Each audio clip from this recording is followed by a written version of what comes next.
Good morning. Good morning. We're going to get started in a few minutes, so if everyone could grab your last bit of something and have a seat, that would be marvelous. Thank you.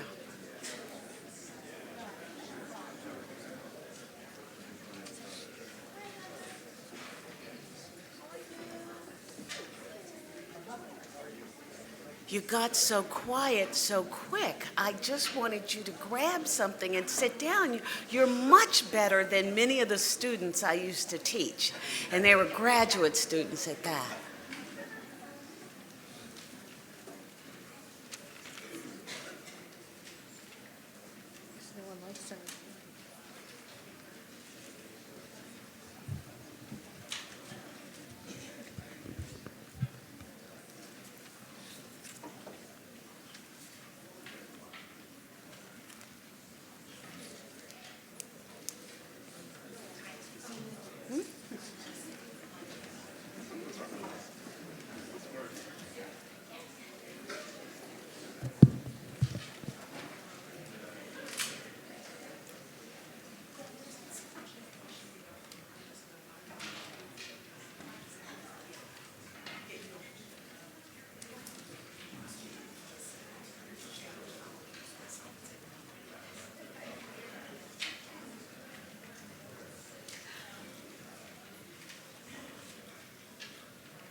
Good morning again.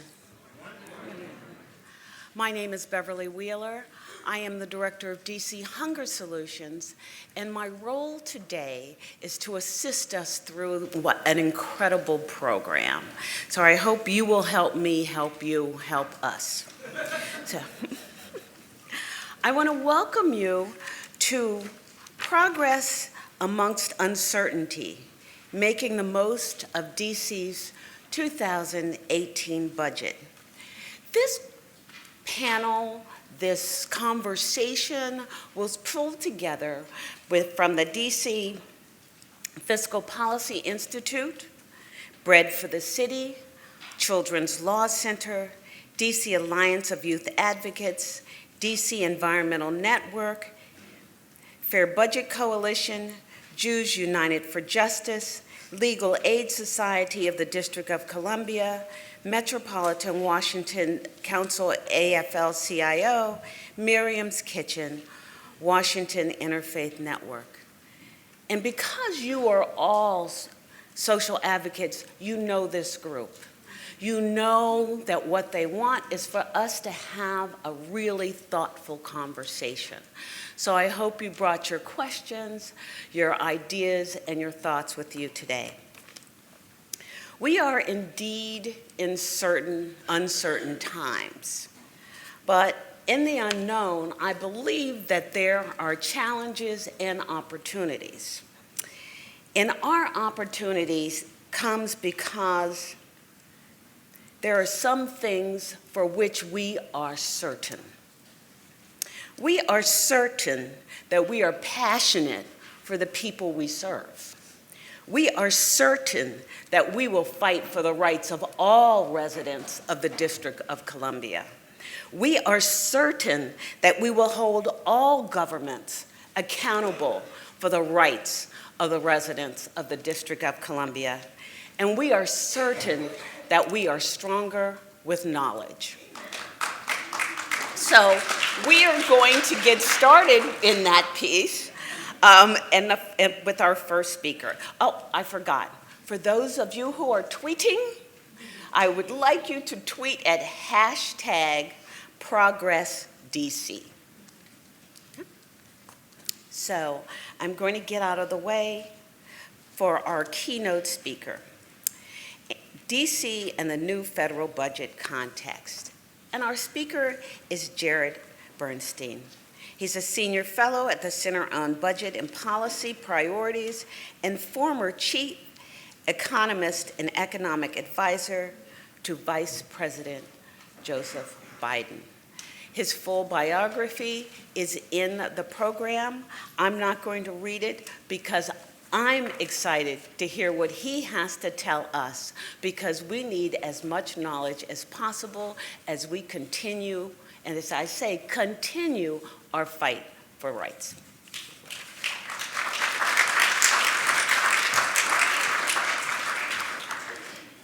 Well, thank you for that nice introduction, and thanks for not reading my biography, because that's just boring. It's Tuesday morning, which means I'm not exactly walking upright yet, because Monday night is my basketball night, and I'm not that young, but my squad did dominate, I'm happy to report. Which doesn't mean we won every game, but we won the last game, and economists will tell you that while the average described, the margin predicts. So there you go. That's a little bit of spin, but that's the only spin you'll hear today. Let me just make sure I got this baby running. Beautiful, thank you. Thank you, Ed Lazier, who's here, for inviting me. And I'm really excited to be talking to this group today. You know, I've always been told, I don't know if this is true because I don't really know anything about the Japanese language, but I've always been told that the word crisis in Japanese is the same word for opportunity.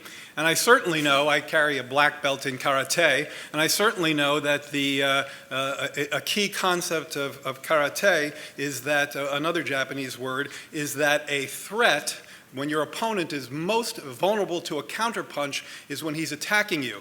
By the way, that thing about a black belt, that's an alternative fact. So I just want to I can do that now, right? That's okay. As long as you say it's an alternative fact.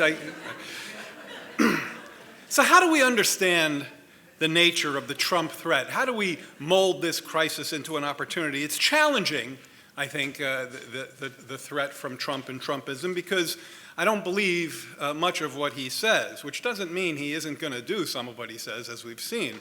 But you know, when Trump says, I'm going to do something on Monday, he can easily say he's not going to do it on Tuesday.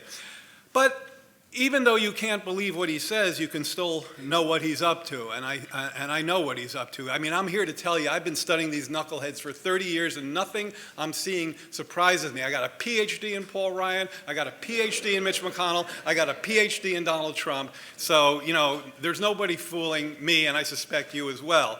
So, you know, we're not idiots, step one. Point two, at CBPP, and I know CBPP is in the house today, so hello to all my friends from work. We tend to work on national economic issues, and I recognize we're here to talk about the D.C. context today, but these national economic and political issues are obviously critical contexts. We were just talking earlier about that, the impact of the D.C. budget, of the federal budget on D.C. food programs. And it's in that context in which much of your work takes place, so I won't be at all shy in my next 15 minutes or so going through what I see are the largest threats and constraints from the national scene. And by the way, I'm going to talk for about 15, 20 minutes, and then we're going to have ample time for Q&A, or when I used to work for the White House, what we called questions and evasions, but now we'll do questions and answers. So we have serious threats to our national policies, from health care to the environment to anti-poverty policies to tax policies and much more. I'll say more about that in the context of my talk. But DC has a tremendous, tremendous asset, which I'll show you in a moment. In fact, it's in this room, but not all of it's here, and I'll show you that asset in a second. And I think the key point is that progressives have been activated and awakened, maybe in some ways awakened from a kind of a bit of a, I don't want to say sleep is too strong a word, but activated in a way that I think is ultimately going to be helpful if we can craft, frame, and sell a robust and compelling agenda that not only fights the forces of inequality, but in a way that actually excites people. And here's where I begin. This is the percentage of voters who rejected Donald Trump by selected counties and cities across the country, and as you see, DC is up there at 96%. Now,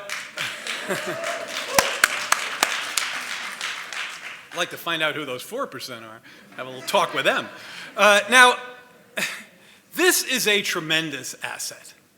And an asset is something that can be used and tapped to great effect or not, or ignored. And I submit to you that learning how to most effectively work that asset is one of the most important goals that I believe progressives have, not just in this city. Of course, it's important for families in the district, and it's essential for this kind of public policy that many of the people in the room represent to push back on the challenges that so many families face here. So I'm not saying all is national versus all is local. I think there's a hybrid that I'm trying to talk about here today. I mean, when we're talking about the district, we know of the challenges we face in education and jobs and childcare, just trying to raise healthy kids amidst an infrastructure that's often failing. And I don't just mean a policy infrastructure or an economic infrastructure. I'm actually talking about an actual infrastructure. And if you read the front page of today's Washington Post about the kid who got lead poisoning in DC housing there, you'll understand what I'm talking about.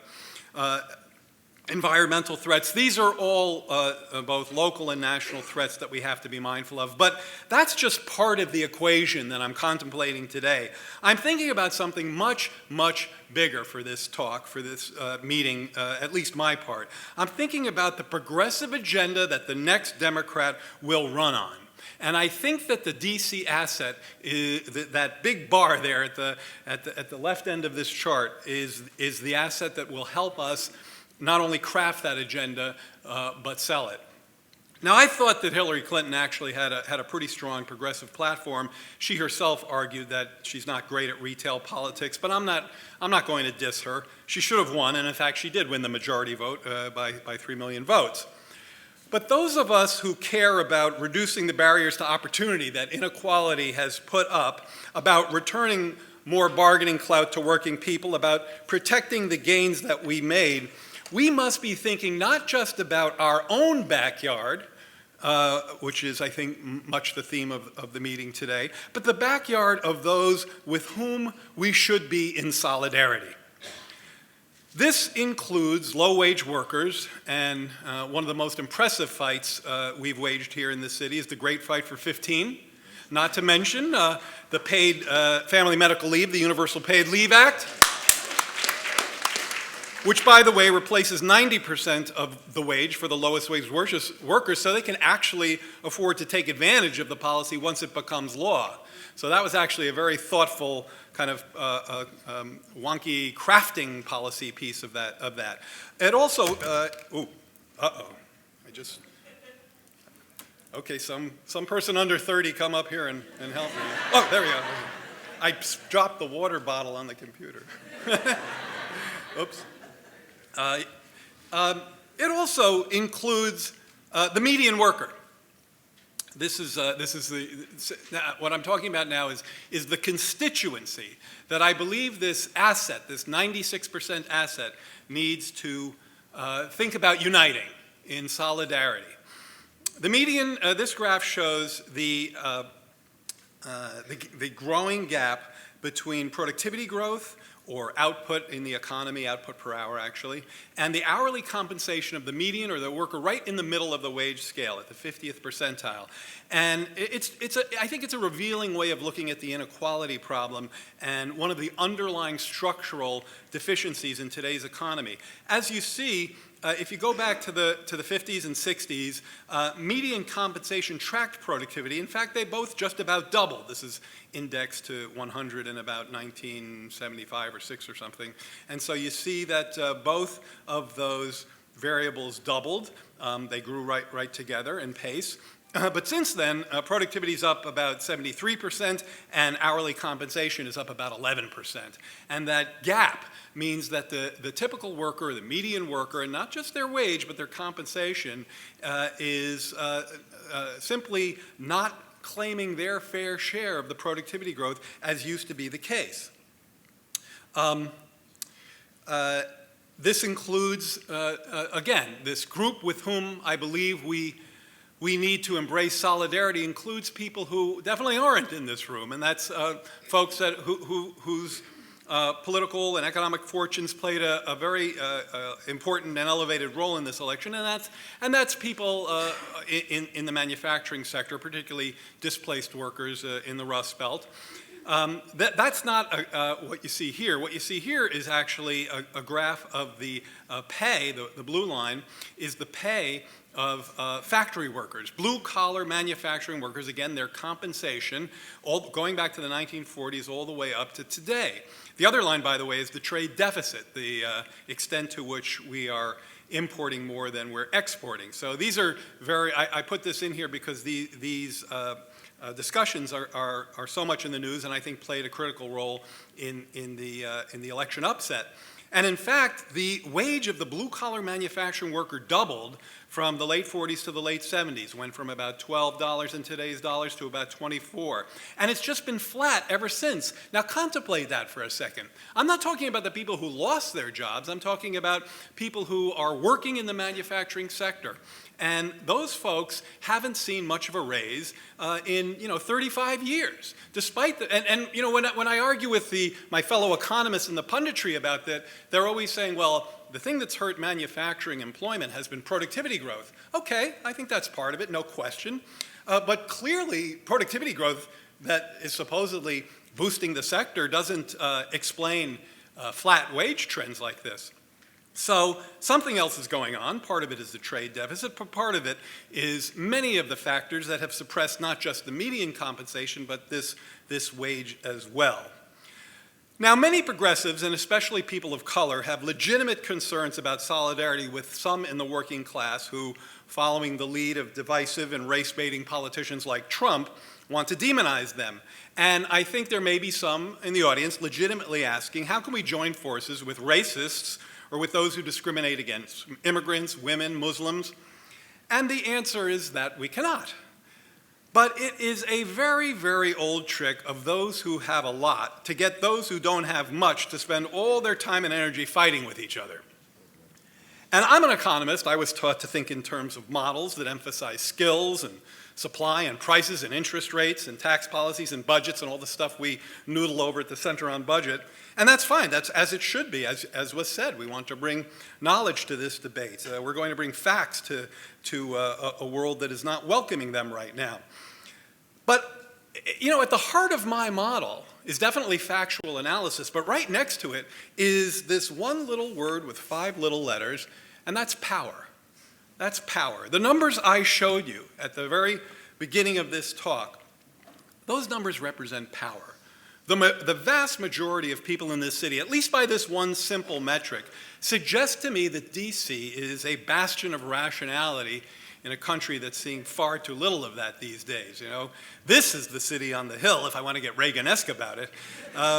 And not only do we have the right ideas, but you've shown, and I've watched you, I've tried to help Ed a little bit at the edges, but you've shown we know how to take them from the idea stage to the policy brief, through to the political organizing, to getting them over the legislative goal line.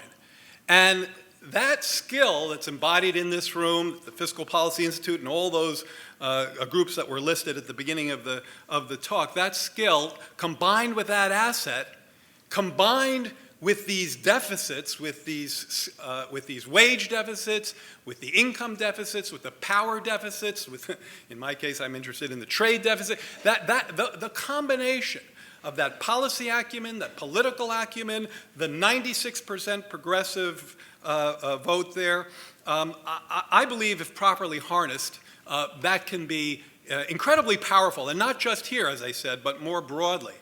Now, D.C. ain't Kansas, I get that. But I picked Kansas for a reason.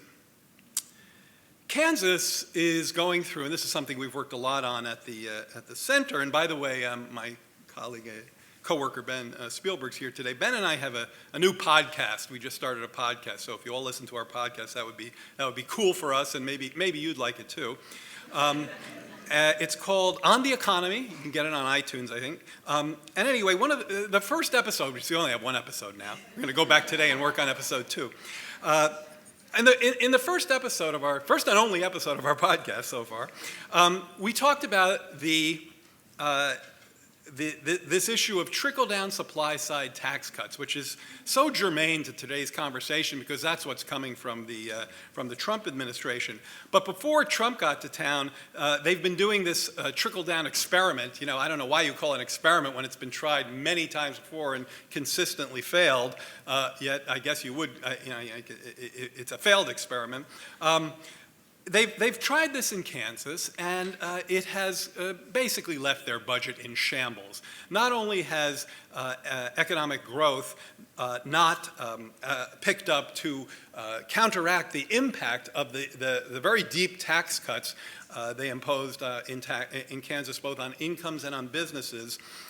They're losing, they're hemorrhaging revenue, and there's no growth effect to make it up because that never really comes through. These tax cuts always fail to pay for themselves or even get close to that. And Kansas conservatives are not happy. Now, there's a politics there that I'm not going to get into, and it's very different than ours, of course, so I'm not saying that simply the failure of supply-side tax cuts has defeated their governor, who actually won re-election last time he was up. But there are, the state's bond rating has been downgraded a couple of times, and people in Kansas, conservatives in Kansas, actually care a lot about stuff like education, and the budget shortfall is hurting there. So it's not a slam dunk by a long shot that our policy agenda isn't going to resonate with people outside of D.C., with people who didn't post a 96, which is just about everybody else.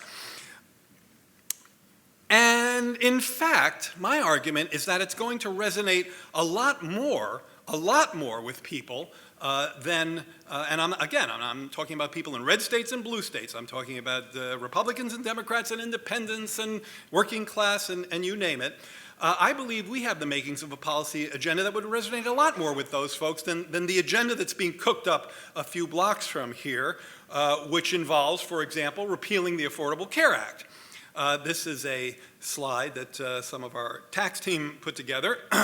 So when you repeal the ACA, when you repeal the Affordable Care Act, one of the things you repeal is the tax cuts that help support it. And if you look at the one of the things you can do using tax data is look at the 400 richest households. So I think their average income is something like 17 million, I believe. So these are really rich households. And if you look at the tax cuts that they get from cutting the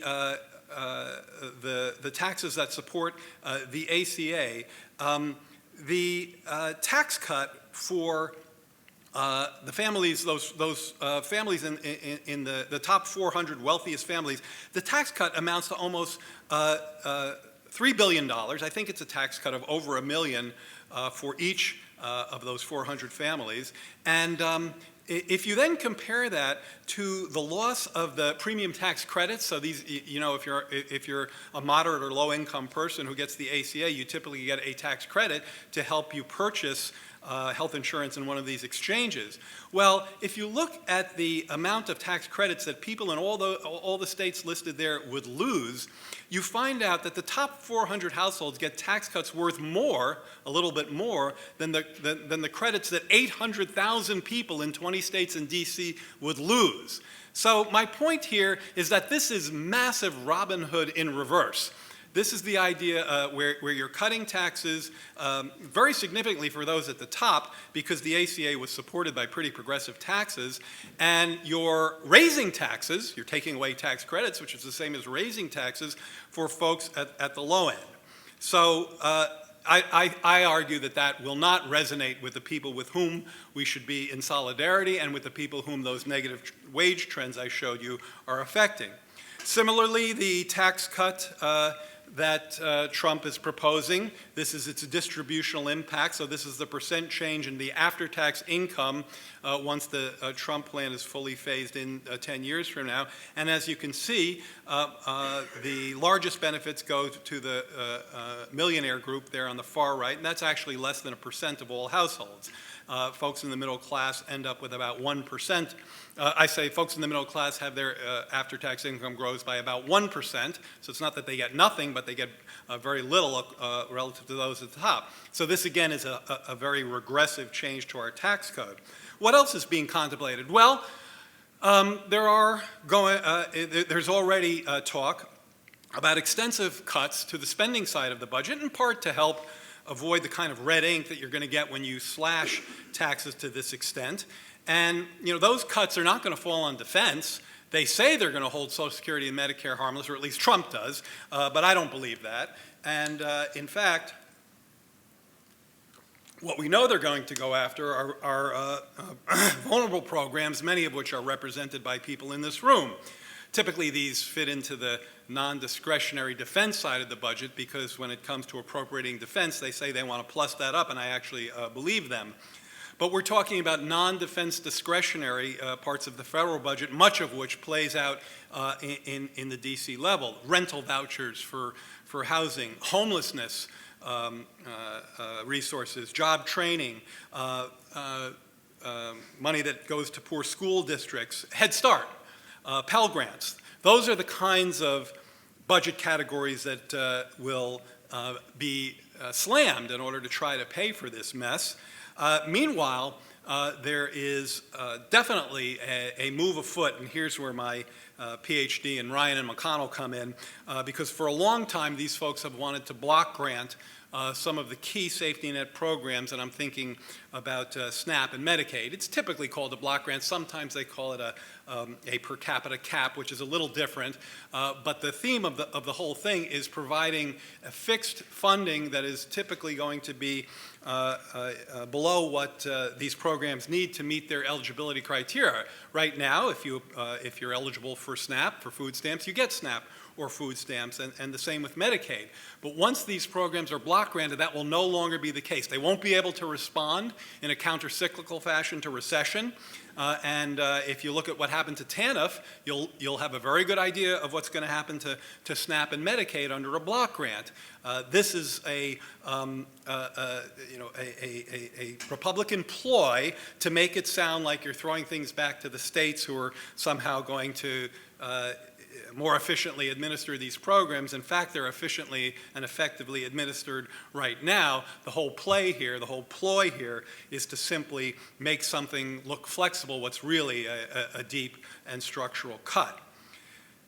So that's the agenda that's being sold. Now let's talk about the agenda that folks in this room have so successfully worked on. And let's compare these two agendas and think about how they resonate with the people who have been beset by the trends that I've shown you so far.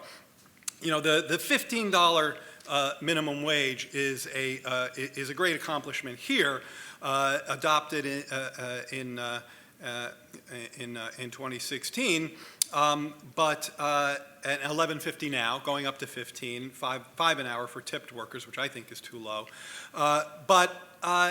Let's look at the national minimum wage. That's the top graph there, the federal minimum wage, I should say. So the federal minimum wage is still well below in real terms where it was in the late 1960s. And of course, we have a much more highly educated workforce since then and a much more productive workforce since then. So there's the only rationale for keeping the minimum wage this low is if you were one of these people who were worried about its unintended consequences. But we have extensive research that shows time and again that moderate increases in the minimum wage, and most of what we've seen are moderate. I do think that 15 in some places gets out of that moderate range, but probably not here in DC. At any rate, moderate increases don't have those significant disemployment effects, at least such that there are far more beneficiaries than people hurt by that. And that's why in the bottom graph, it's an interesting story to tell. You are not alone. There are 30 states that have raised their minimum above the federal level, and lots of states and cities too. And what this graph does, it's kind of interesting. I'm colorblind, so I'm not sure what the colors are. But the line that's on the bottom, I don't know, I'll call it blue. Okay, so it's not blue. At any rate, whatever color it is, the bottom line there is the federal minimum wage in nominal dollars. So right now it's $7.25. But the other line shows the minimum wage that most people are affected by, the effective national minimum wage. And that, all it is kind of a population-weighted version of the minimum wage. So if you actually just like pluck somebody out of America and you tried to figure out what their minimum wage was today, it would be closer to $8.50 than to $7.25 because these increases have now been so pervasive across the land. So I think that's been an extremely effective movement. We talked about paid family and medical leave, and that's going to help. And I mentioned that it's particularly designed to help low-wage workers access it, and I think that's a really important innovation. Paid sick days, all employers in D.C. have to provide paid sick leave, and this was adopted in 2008, but expanded in 2013, and I know many folks in the room helped with that. Increased unemployment insurance benefits in 2016. The provisions that punish companies for wage theft, health care coverage for low-income residents who don't qualify for Medicaid and would otherwise be uninsured, investments to build affordable housing, a rental assistance program that kind of riffs off the federal housing choice voucher program, universal pre-K. These are programs that have been implemented here or are in train. And my point is to ask you, which one of those agendas sounds better to someone who isn't in the top 1%? Which one of those agendas, the one I described with the cuts to the ACA and the cuts to the discretionary spending, which one of those agendas versus the one I just described, the minimum wage, paid family leave, affordable housing, health care coverage, which one of those agendas sounds better to someone who isn't in the top 1%? Now, I do not underestimate our opponents. Like I said, I've been fighting these folks for decades. I know all of their tricks, plus they've got stupid money behind them. They're up now, no question, but I don't see them delivering the goods to the people who helped elect them. I see them dangling the keys a lot, look over here, not over there, getting people worked up over all kinds of BS, from inauguration crowds to alleged fraudulent voting to framing the media as the opposition party. And I'm not trivializing all of those things. I mean, Ben and I in particular, in our first podcast, talk about this problem of facts being on the run. Believe me, I'm not trivializing these key dangles. Maybe that's the wrong metaphor. But I do think that there's a lot of look over here, don't look over there, Look at the immigration ban, which is un-American, illegal, and horrific. So again, I'm not trivializing this, but let's fight about the un-American ban while we're repealing the ACA, essentially giving the even more of the economy to the top 1%, and completely failing, repealing the ACA, and completely failing to deliver on an agenda that would actually help the people that got these folks elected. And what that seems to be doing, and I'll stop here, what that seems to be doing, and this is where I'm going to actually, let me go back to my very first slide. What that seems to be doing is awakening the opposition. It is very early days, but man, people are fired up. And if you don't believe that, talk to my wife, who, gets on my case for not being upset enough. People are fired up. I mean, it's early days, and it's going to be very important to stay that way. But here in the city, here in the district, we have an asset that nobody else has, right? We have a huge majority who represent what I'm calling a bastion of rationality, a bastion of people in support of economic justice, folks who understand that process of policy, of legislation, of what it takes to get from here to there, folks who understand the plight that non-whites face in today's economy, and particularly in ways that have been amped up by a Trump administration. And you've shown, not only do you have this asset, but you've shown that you know how to use it in a local sense. What I want to urge us today to do is, along with our job of trying to do everything we can to fix our backyard, and man, our backyard needs fixing, and the people who live, the new residents of the White House a few blocks here are going to try to screw our backyard up even more. But I want us to think beyond our backyard. I want to take our 96% asset, I want to take our kick-ass agenda, and I want to work with this awakened opposition to make that not just the DC agenda, but the national agenda. Thank you very much.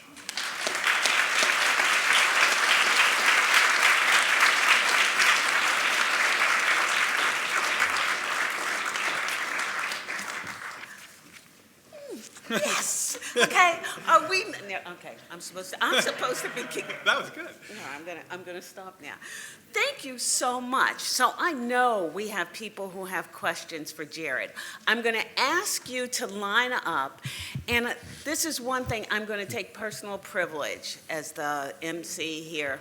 Please ask a question and not do comments.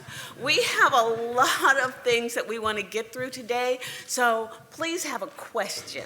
And a brief question would be really wonderful. Is this, this is working, right? Yeah. Do you mind if I sit down? No, not at all. Too bad if you do. I'm left-handed, we'll start in that end. Okay. Hi, is this on? Yes. My question is, a couple of months ago in the New York Times, there was an article about something that I thought was very interesting going on in the Portland, Oregon City Council. And maybe you saw it. I'm wondering if you could comment on it. It caught my eyes because it seemed like it was a very effective attempt at both addressing the income inequality issue, but also in a way that raises revenue for progressive programs. And what it was a piece of legislation that, I'm looking at my notes here because I don't have this in memory, but a piece of legislation that would impose a surtax on companies whose CEOs earn more than 100 times the median pay of their rank and file workers. An interesting idea, and I was wondering if you've looked at it and if you have a view of it. I remember the article, so I like that idea. I think that whenever you come up with an idea like that, you have to ask yourself, okay, that sounds good because it both pushes back on inequality, it incentivizes a cap to what we might think of as excessive pay, and it delivers, if CEOs decide to break that cap, it delivers revenue that can perhaps offset some of the problems that inequality delivers to us, which I tried to articulate in my talk a little bit. I think the thing you have to always ask yourself, though, and when we're talking about these kinds of public policies, are what kind of unintended consequences might they have? And the first one that would come to mind is that, well, companies would just leave and go someplace else. And that is something to be concerned about, but a lot of the work that we've done at the center, at least, has shown that tax policies, at least, I can't speak to salary policies like this, but tax policies, which in many ways work the same way, say a very, say a high, a progressive state income tax, don't seem to drive location decisions nearly anything close to the way the opponents suggest they do. And what really matters to corporations is the kind of infrastructure that they have access to: the education, the environment, the skills of the workforce, the quality of living. So again, revenues make a difference there. So all of this kind of stadium chasing stuff tends to, not all of it, but some of the more excessive stadium chasing stuff tends to not work out very well. And so that idea might well be a good one, and the typical pushback for it, which is, we'll just go elsewhere, should be scrutinized, because much of our research suggests that, at least in the tax side, you don't see that kind of unintended consequences so much. Hi, my name is David Schwartzman from the D.C. State Green Party. I'm glad you put us in the 96% opposition. My question regards the graph you showed of Trump's tax plan being implemented, and what's your view about D.C. and other states raising the income tax rate, leaving the same wealthy residents with the same overall tax liability? And I did a calculation. We would get over $300 million more revenue a year. So what, Stephen Pearlstein supports this idea. What's your take on it? Let's see, if Pearlstein likes it, what does Bernstein say about it? Yeah, I understand. I'd probably defer to, this sounds like more the turf that the DC Fiscal Policy Institute would go on, so I'm not going to say more than that type of idea, much like the one you said earlier, definitely resonates with me.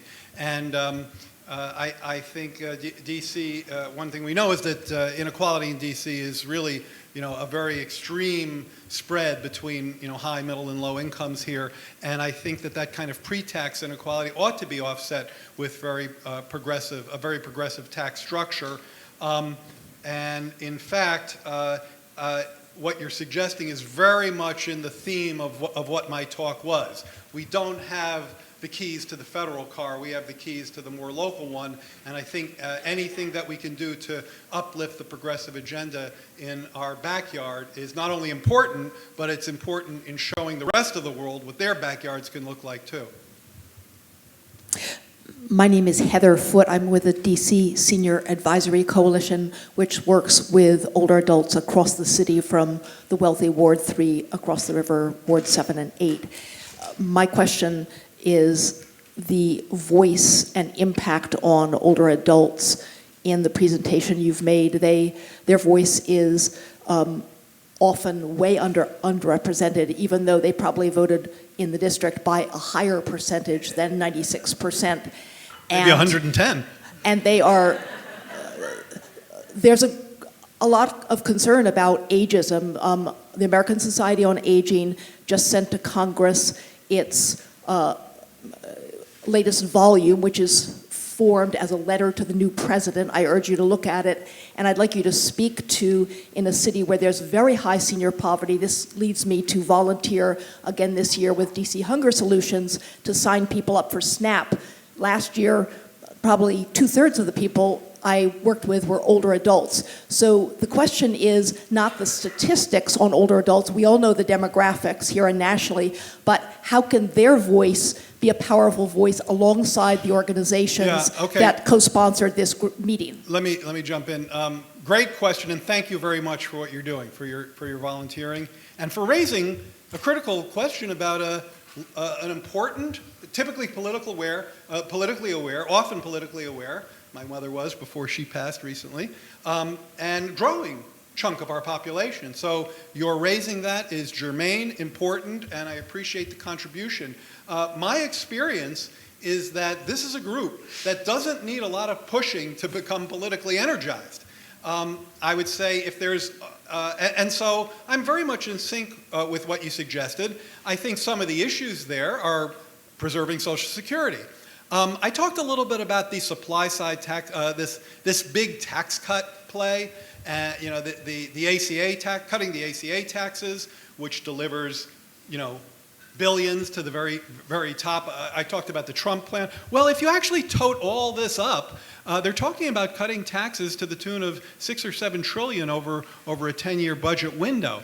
Well, you're either going to see a ton of red ink, which you're going to see, because frankly, they don't really care about budget deficits when they're in power. It's just, budget deficits are a cudgel to wield against the other side when Democrats are suggesting things. It's, the budget deficit, give me the vapors. Now it's like, budget deficits, whatever. So I think what's going to happen there is they're going to try to force a play where in order to avoid a deep sea of red ink, they have to cut Social Security. And Trump says he won't cut Social Security, but I don't believe the things Trump says. So one area where those the folks you've mentioned have a personal interest to be energized is in preserving our social insurance programs. There is no better retirement program than Social Security. I go to these.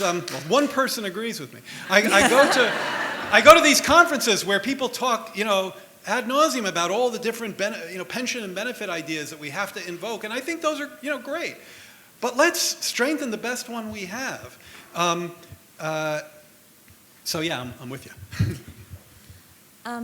So when we're thinking about protecting and advancing DC's kick-ass progressive agenda, I'm thinking of the article that was in the Post today about the DC budget oversight and how the Republicans are trying to are doing what they always do, but in part using DC as an example to show that to try to curtail such progressive agendas. And so while we're trying to lobby the DC government to be more progressive and stand up for its citizens, we're also having to fight the Congress, and we don't live in Utah. So how do you have any thoughts about how to deal with that real threat that can keep us from doing the things that you're talking about doing in DC? It's not the kind of, because I work at the national level, it's not the kind of thing I think of a lot, but because of my work with Ed and just the proximity of a lot of people here and where I work, I pick some of this up in the ether, and my sense, I'm just going to say one thing, because this would be a great question to ask somebody like Ed and others here to hold forth on. My sense is that one of our best, one of our best and I think visibly potent forces against that is our own political representation. I see our City Council is pushing back very hard against that kind of pressure and of, figuratively bristling at the kind of top-down pressure you're talking about. And I think family and medical leave is a good example. I mean, not only was the political institutions, of course, the federal institutions, of course, hostile to that or the minimum wage or any of the kick-ass agenda I've mentioned, but the Washington Post was editorializing against it. And what I think our team needs to do is both empower and insist that our council represent these voices, our voices, but also continue to work on both the factual and the advocacy campaign to make our case in the context of inequality, of wage stagnation, of environmental shortfalls. This gets to my fundamental point. We have the agenda that will actually help the people that sent Trump to Washington. They don't. We do. And our goal has to be to make that undeniably clear to everyone. Thank you. Hi, I'm Joanna with the DC Paid Family Leave Campaign. Thank you for your support. And I think to actually follow up on the previous question, our mayor has said that she would very much like to veto this bill to stop it from going forward because it doesn't do enough to help DC residents or because now is not the right time. And I guess I'm curious your take on what this means politically, economically for DC, how we can push back on that kind of thinking, and making sure that DC is representing a bold, progressive, kick-ass agenda and not cowering under pressure. I'm glad you're all adopting my terminology. Well, I mean, Ed and I wrote a piece and ran in the Washington Post, which I'm sure you know, where we tried to make the economics argument, and I think that's the best argument. I think I don't know, I'm not I can't say I understand the mayor's opposition, but I think it comes from the idea that, oh no, another mandate on business, and that's going to hurt the economy. And frankly, I think mayors and governors, unlike some of our federal politicians, they really do have to answer to the business community, and I'm sympathetic to that. But I think what you have to do is look at the evidence, look at the empirics, and figure out whether an idea like this or the minimum wage is likely to have the kinds of negative economic impacts or unintended consequences that I believe she has in the back of her mind. And I have tried to make strong arguments that it won't. Now, nobody can know what's going to happen until you actually do it. But if your criterion was always, well, I'm too afraid to try anything, then you're never going to try anything. And I think that the rest of the council and the advocacy groups and the majority of people in the city have very much argued, let's try this. And so we should try it. Next. Hi there, Jesse Lovell with DC for Democracy, Ward 3 Democrats.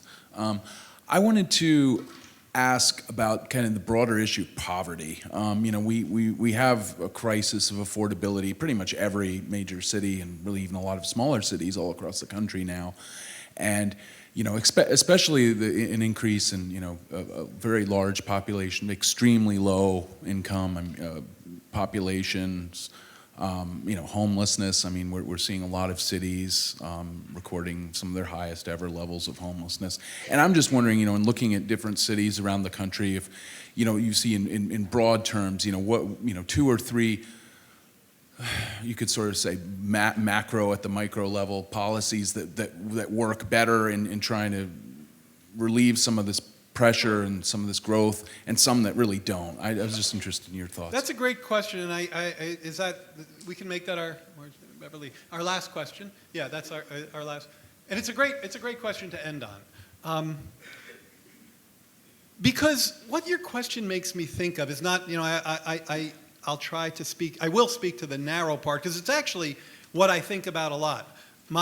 For all the stuff I've been talking about today, the agenda that I kind of love the most, the one that I'm most drawn toward, is precisely this. How can we get the macroeconomy working in such a way that it's not just, GDP is up and everybody else is down, or productivity is up, or industrial production up, or inflation is level, or the unemployment rate is nice and low, but the economy's doing fine except for most of the people in it.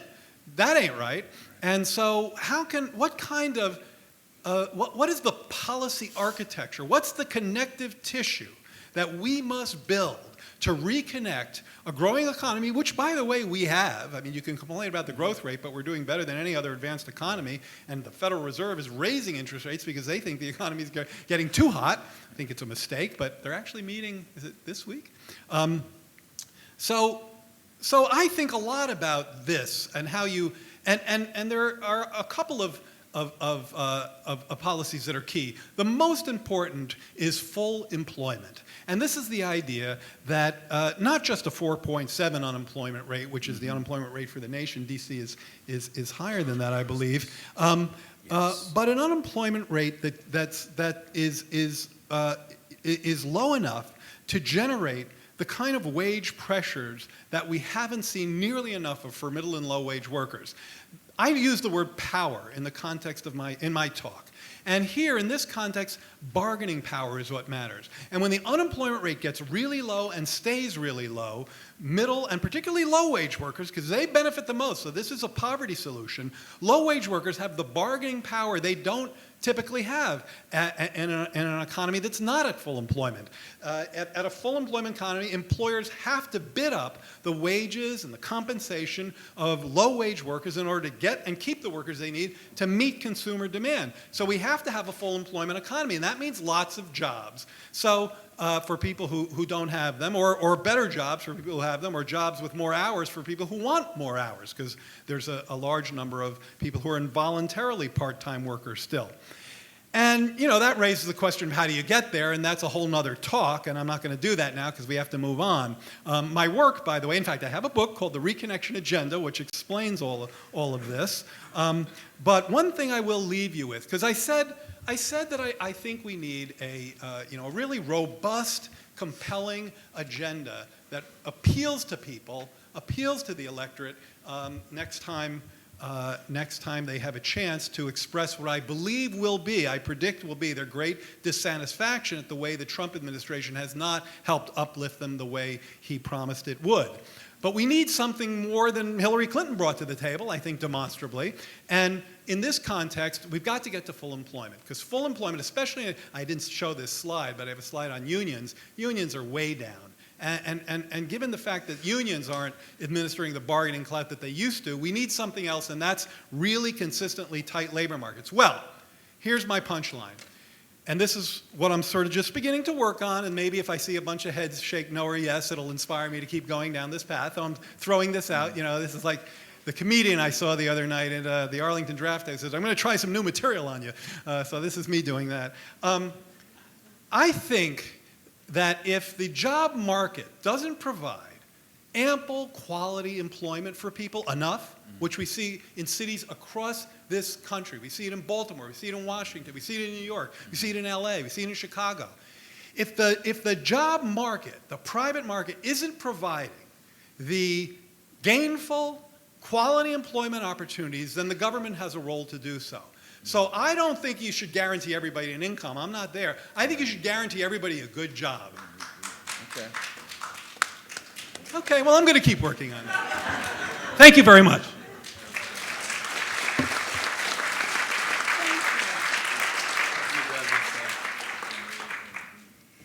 Thank you. That was wonderful, wonderful kickoff. So I'm now going to bring up someone who needs no introduction. So I'll just simply say his name. We're going to have Ed Lazier come up, and he's going to talk to us about the DC 2018 budget, outlook, and issues. Once again, get your questions ready.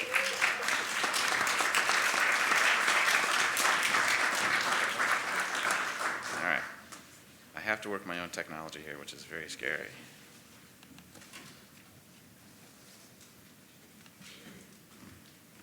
There we go. Well, good morning, everybody.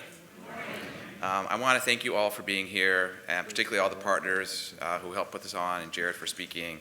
I would like to start by saying that I'm nowhere near as funny as Jared Bernstein, unfortunately, but I will do my best. In fact, I'm often described, or my work is often described as being wonky, or I'm being described as wonky, as if somehow that's something I should be ashamed of. When in fact, the fact that you are all here is a clear sign that we all understand that the decisions that the mayor and council make over how to use over the budget are really important to making sure that our city's resources are being used for the things that we all care about, and particularly being used to help our residents in need. So I'm going to bring the conversation down to the DC budget. I'll pull up my notes here. So as the title of our event says, this is a time of great uncertainty for the district. We are no doubt a vibrant and growing and changing city. Yet we also know that many residents are being left behind, particularly those in communities of color. Our loss of affordable housing is staggering, and it's undermining the stability of our entire community. Addressing these challenges is important to ensuring that all DC residents can thrive, and also to maintaining our cultural, racial, and economic diversity. There are, of course, other challenges too, and I particularly think of the challenges of Metro. Everyone relies on Metro, from the children who need to get to school, to adults to get to the jobs, to businesses that need to make sure there's a healthy transportation system for their workers and their customers. So in this way too, the vitality of our city is being challenged. And as if those local challenges were not enough, DC faces imminent threats from federal leaders who are keen on lots of things, scaling back safety net programs, cutting other funding that states and cities rely on, fiscal threats against sanctuary cities, and as we read in the paper today, specific threats right at us, DC residents. And unfortunately, the district faces constraints that limit our ability to address these challenges as we get ready for the 2018 budget. It's not that our revenues aren't rising, there's no doubt that they are. Yet we have fiscal policies that have been adopted by our own leaders that tie the city's hands when it comes to thinking about using those resources. So as I'm going to talk about today, it is my hope that Mayor Bowser and the DC Council will take steps this year to address these constraints to give us more flexibility to address the challenges that we face. So let's start with a quick overview of the DC budget. I could pull up many, many indicators to show how strong our economy is, and I'll just highlight a couple. Our population is growing. We've added 100,000 residents in the last 15 years, something that 15 years ago was just a dream. The number of jobs in the city is growing, and the average income of DC residents is growing as well. So I'll just show you one chart that reminds us that the number of jobs in the city is growing, particularly the number of jobs in the private sector.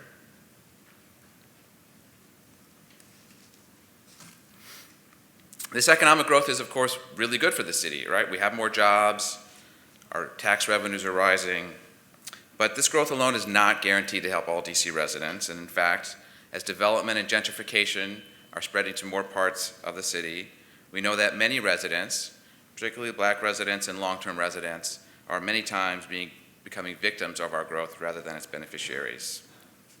The next chart reminds us that the typical Black household makes just 1/3 of what the typical white household in DC makes.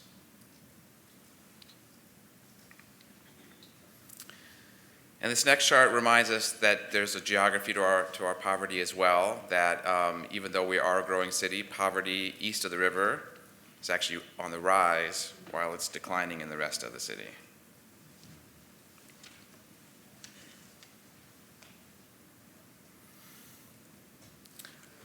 Amongst these challenges, probably our number one is our affordable housing challenge. The district has lost more than half of its low-cost housing in the last decade, and we're making substantial efforts to create more subsidized housing, but it feels like every year we're just struggling to keep up with what we're losing. The next chart reminds us that housing costs are rising while incomes for many DC residents are not. So I'll just let you stare at that for a second.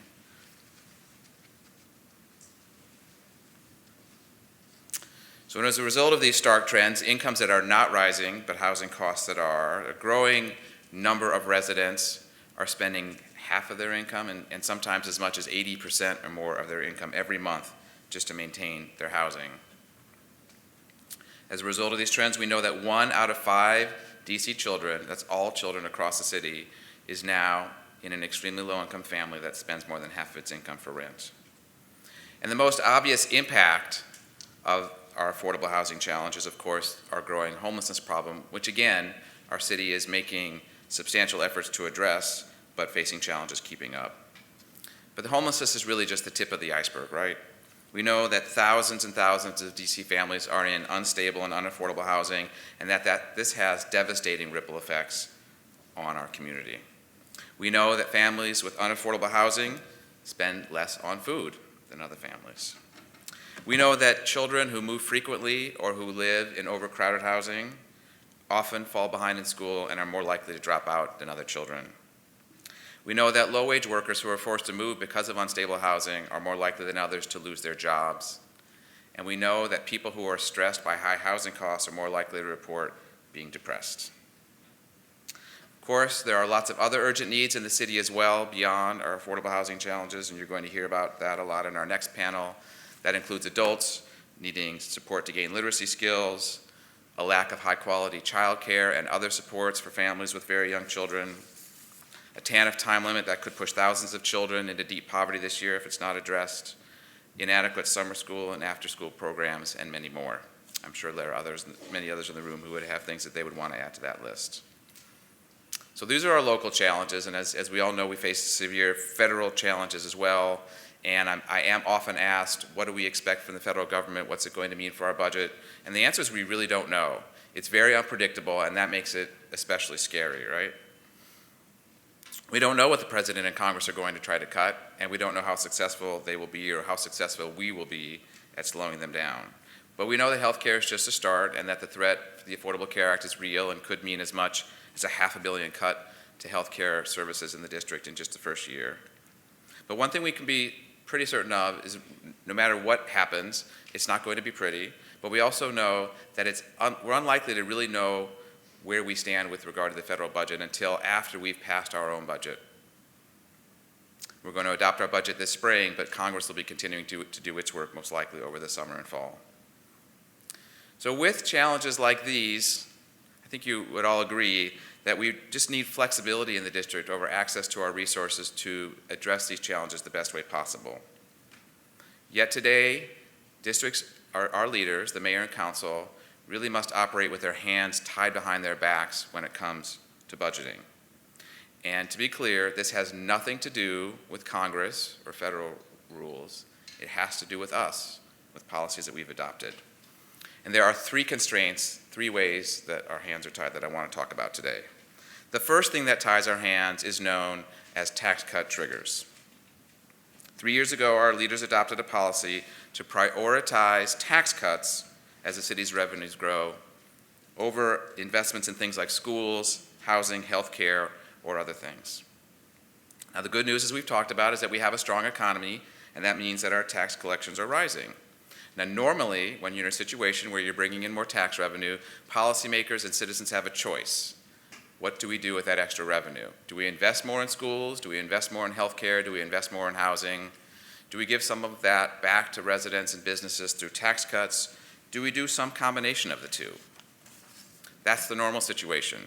But the actions taken 3 years ago by the district's leaders took away that choice and instead dictated that growing revenues would all go to fund a series of specified tax cuts for residents and businesses. Under this policy, as the city's revenues rise, new tax cuts are automatically triggered into effect. So far, about 100 million tax cuts have gone into effect, with another 140 million to go. And the next chart just tries to help you see what that means.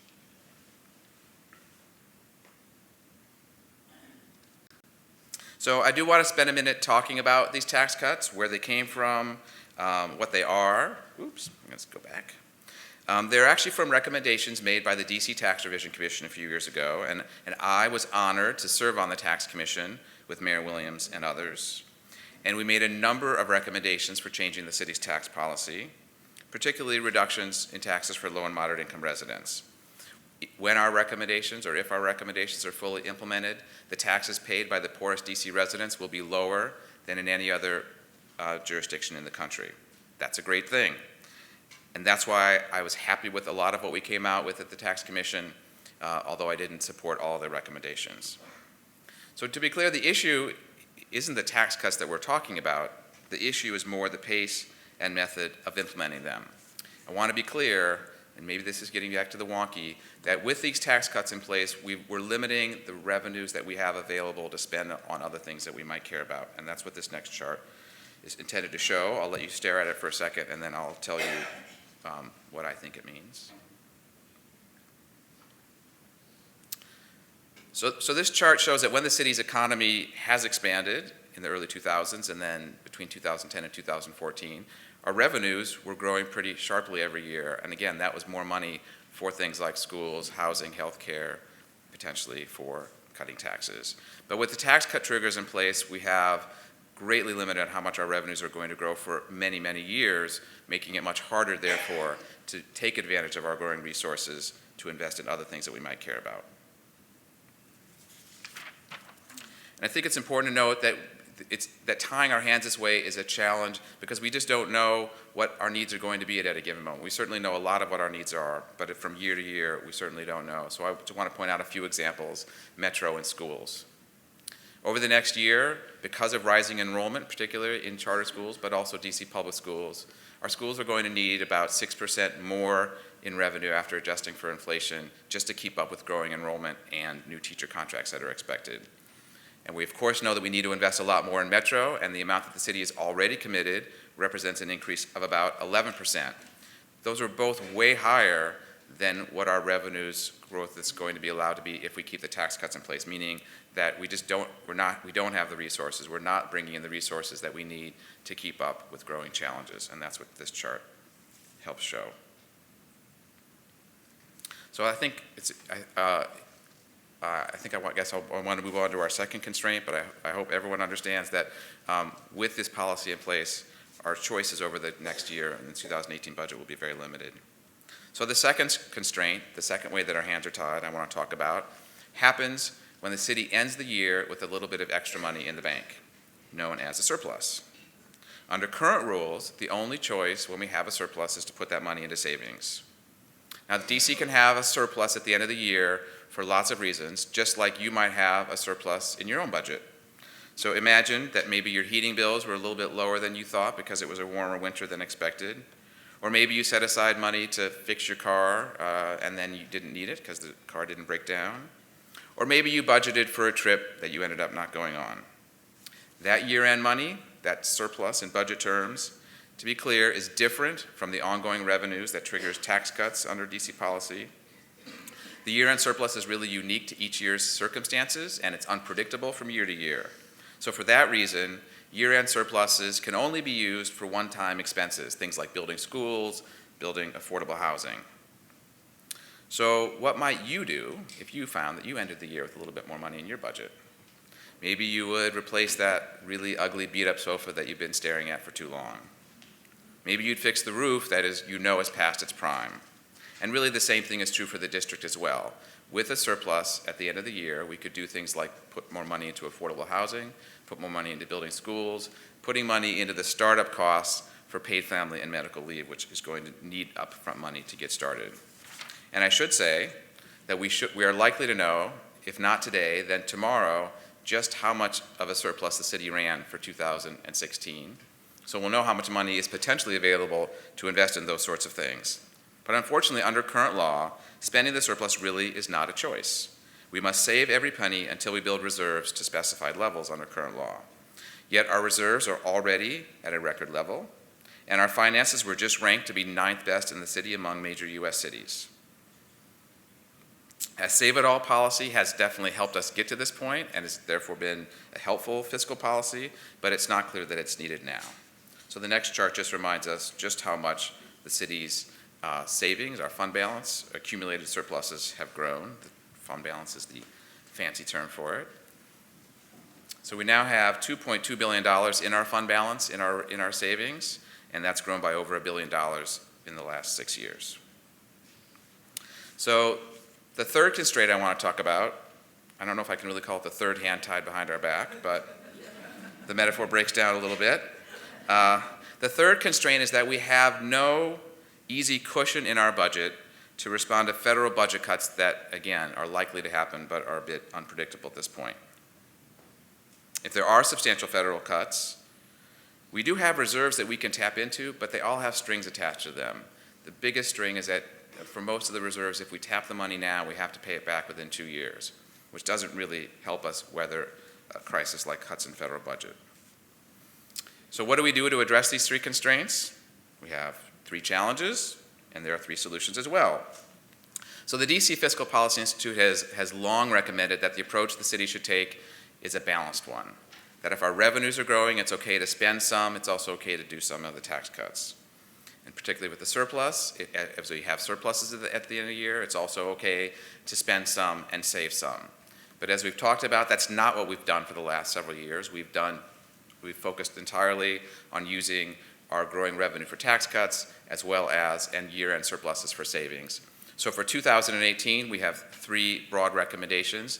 The first is that we put the automatic tax cuts on hold, that we delay all tax cuts for 2018 and use those resources to address the challenges that we've talked about.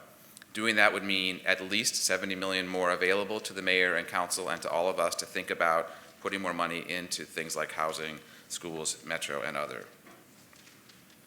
The second recommendation is to put on hold the policy that puts all of our year-end surplus into savings and to make a conscious decision to spend some of that money, again, on things like affordable housing, building more schools, and getting paid family leave up and running.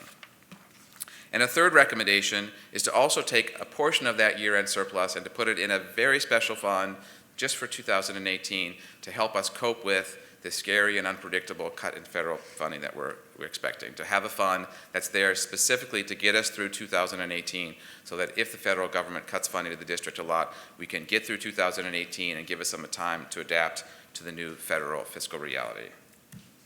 And there they are, the 3 recommendations. Yay. So I'm going to end there, and I appreciate, again, you all being here, and I'm happy to take some questions before we move on to the next panel.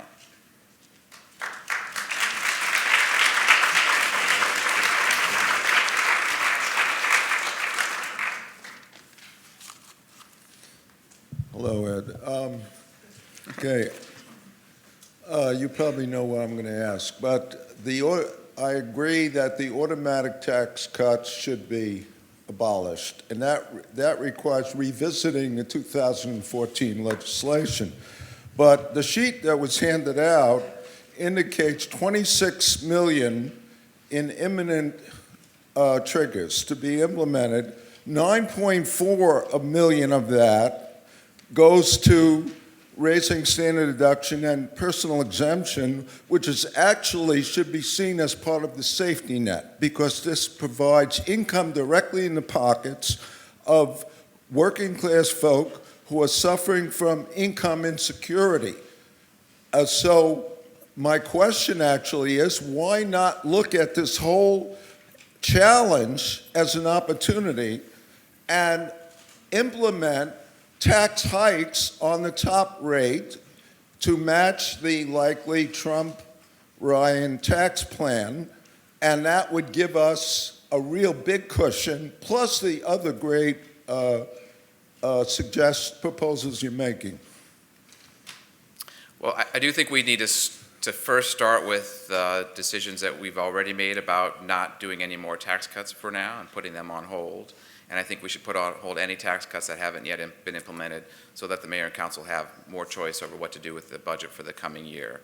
Your question about what we might do to raise taxes if the Congress cuts federal income taxes, I think is a conversation we can take up when we get to that point. I think it's certainly a reasonable idea that if the Congress is cutting taxes on DC residents as well as cutting funding that we all care about, that potentially one way that we can make up that is to think about raising taxes. But I don't think that's a conversation for the 2018 budget. I think that's a conversation that we have once we have a better sense of what the federal government is doing.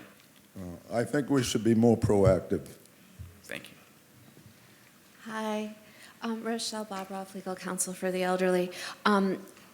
Looking at the list of automatic tax cuts, I certainly agree with your point. I was wondering if you think there might be any room for targeting expansions in Schedule H for our lowest income residents. Schedule H is one of the few programs that looks at housing costs and compared to incomes. So you had a wonderful slide there about incomes going up 0% while rent is going up 35%.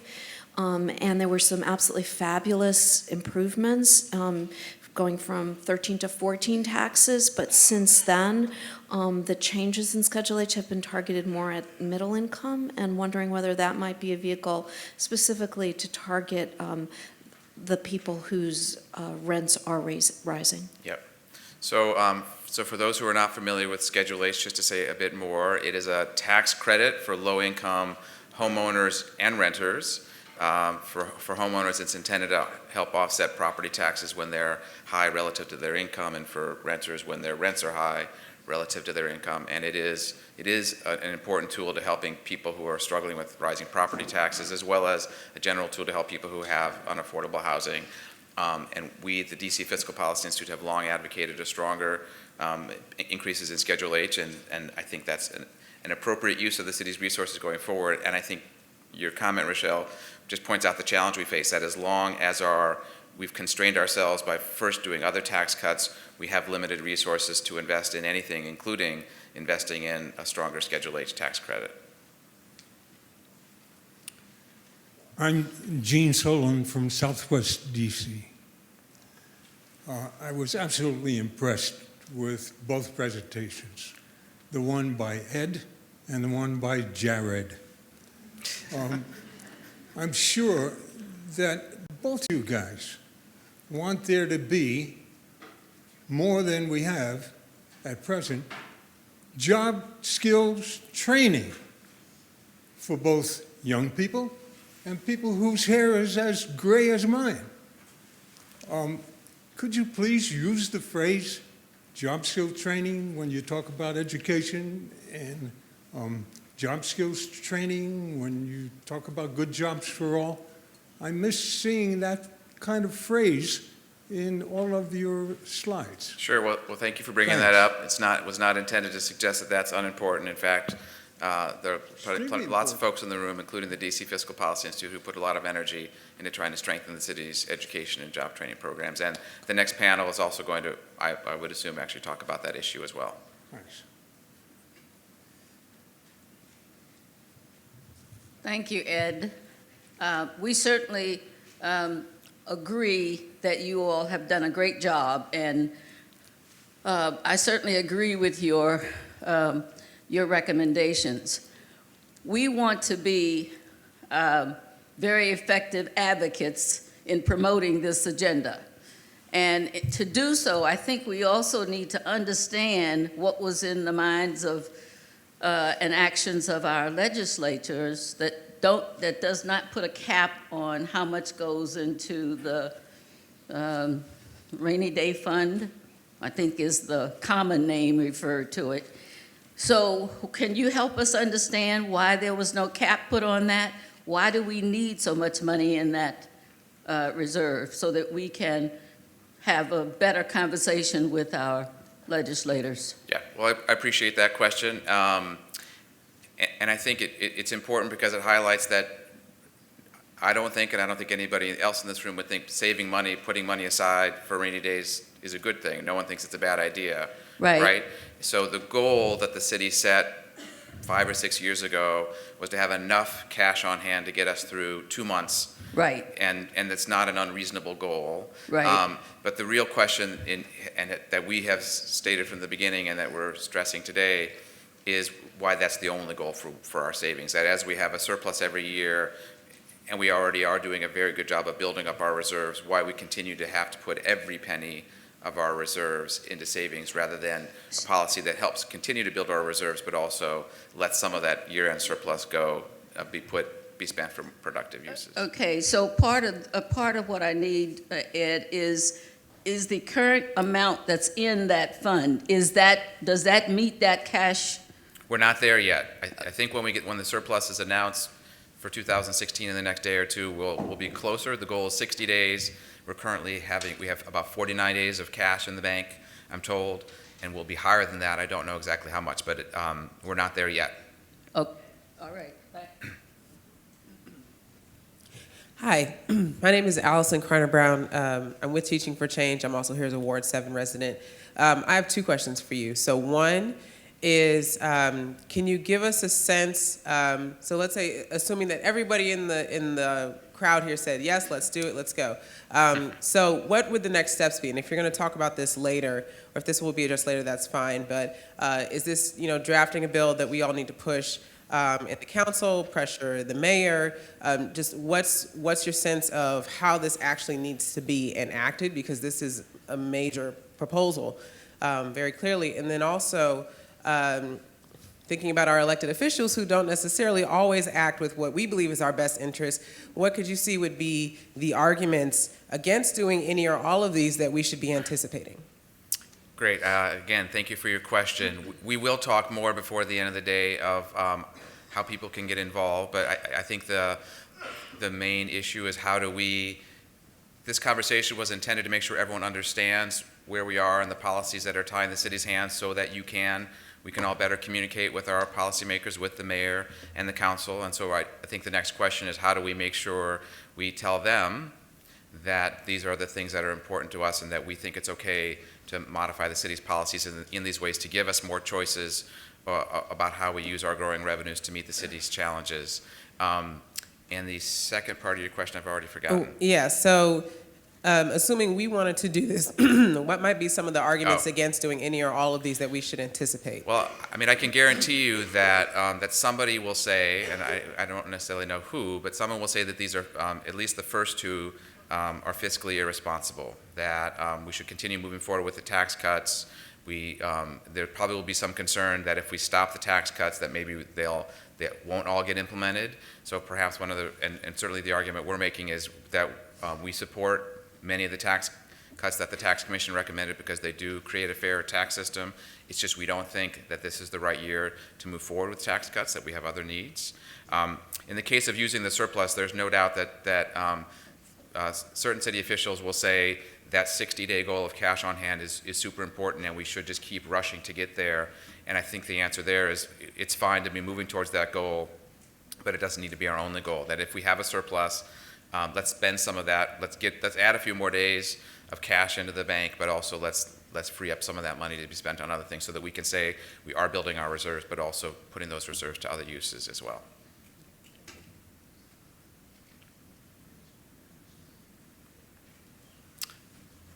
Any other questions? All right, thank you very much. Oops, I don't know how to get out of it. I don't know. All right, sorry.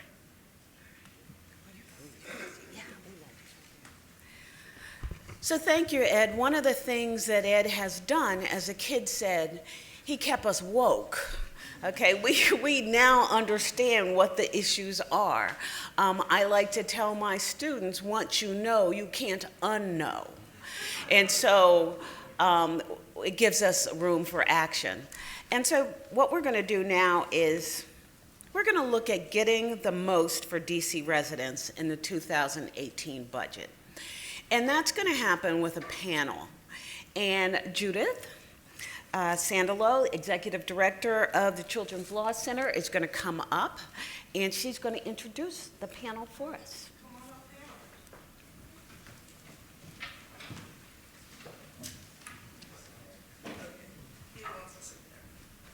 Sit anywhere.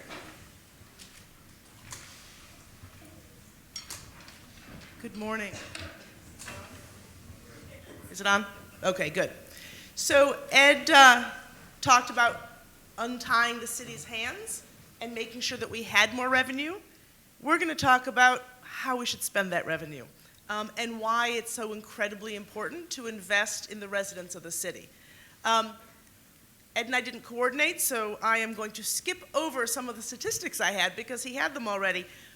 But I think it's fair to say that you all know that DC is a city that already has extraordinary disparities between rich and poor and black and white.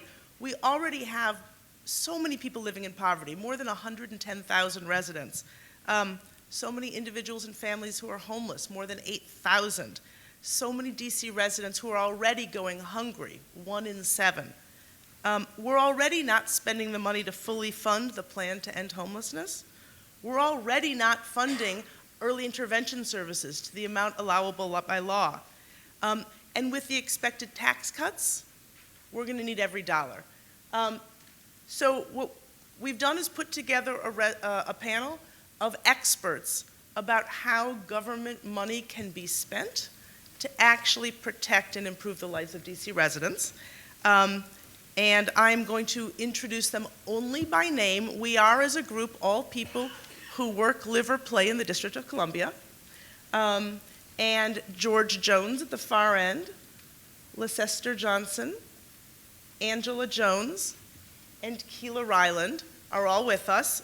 You can read all about them in your program. They all have really impressive biographies that you can read about, and I am not going to repeat. But instead, I'm going to start with some questions, and I'm going to take our youngest panelist, Keela, who is a recent graduate, and I'm going to ask her to start us off. I understand, Keela, that you were homeless as a youth, and I wonder if you could help our audience understand what it was like to be homeless and how it affected your ability to be safe and to go to school.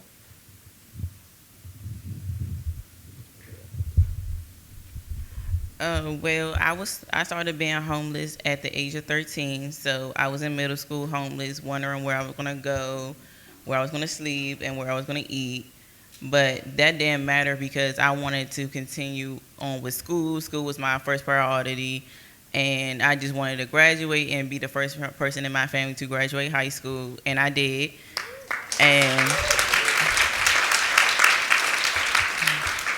in high school, I was still worried about where I was going to sleep with my brothers and sisters, and we ended up staying with my father in motels. We went to motel to motel.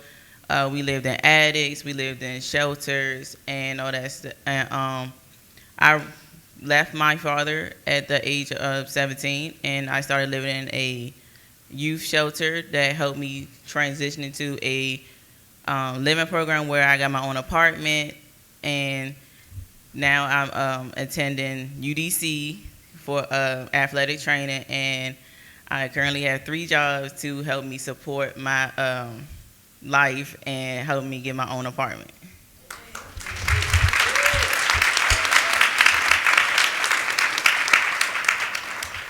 Leicester, you serve adult learners, so I'm going to ask you to follow up on that and talk about the ways in which your students have barriers to being able to get to school and learn. Sure. I would say that the hardest part of our job as adult educators is not teaching people to read, write, and do math. I mean, that's a critical part of what we do. But it really is dealing with a lot of the other problems that adults are coming into our programs with. In the middle of an education program, most often we lose adults because housing falls apart, there's food insecurity, or job schedules change, for low-wage jobs that people need to keep money flowing.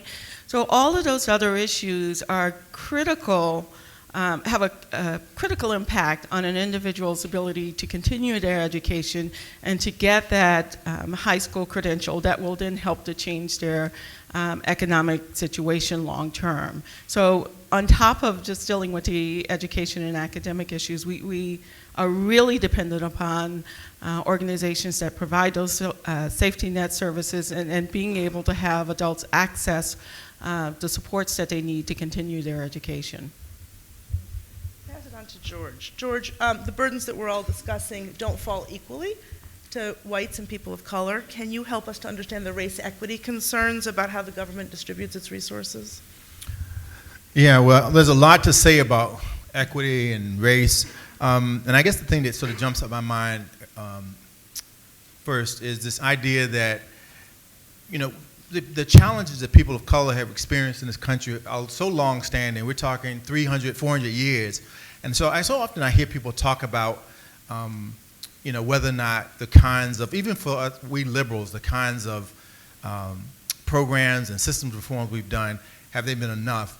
They've not been in place long enough, and clearly the results that we have aren't good enough. I mean, the fact that Ed had a slide up there that said people of color, blacks, I believe, were making $40,000 where white residents were making $100,000+. I mean, those kind of disparities are so stark.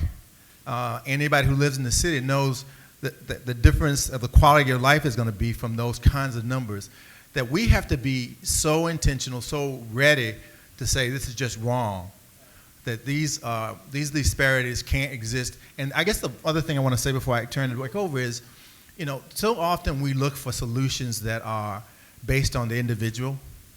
But I want to reiterate, and I know to a large extent I'm speaking to the choir here, but those kinds of disparities are generated by our system, not by individuals. This is not the failing of the 50% of the people who live in the city, African Americans. This disparity, these are systemic things that this city has to and this country has to continue to grapple with. And I think the other statistic I wanted to talk about is that 96% of us who voted liberal, Democrat, if we're going to take that power and do something, let's do something about those kind of disparities and accept that these are systematic generated disparities, not individual. Thank you.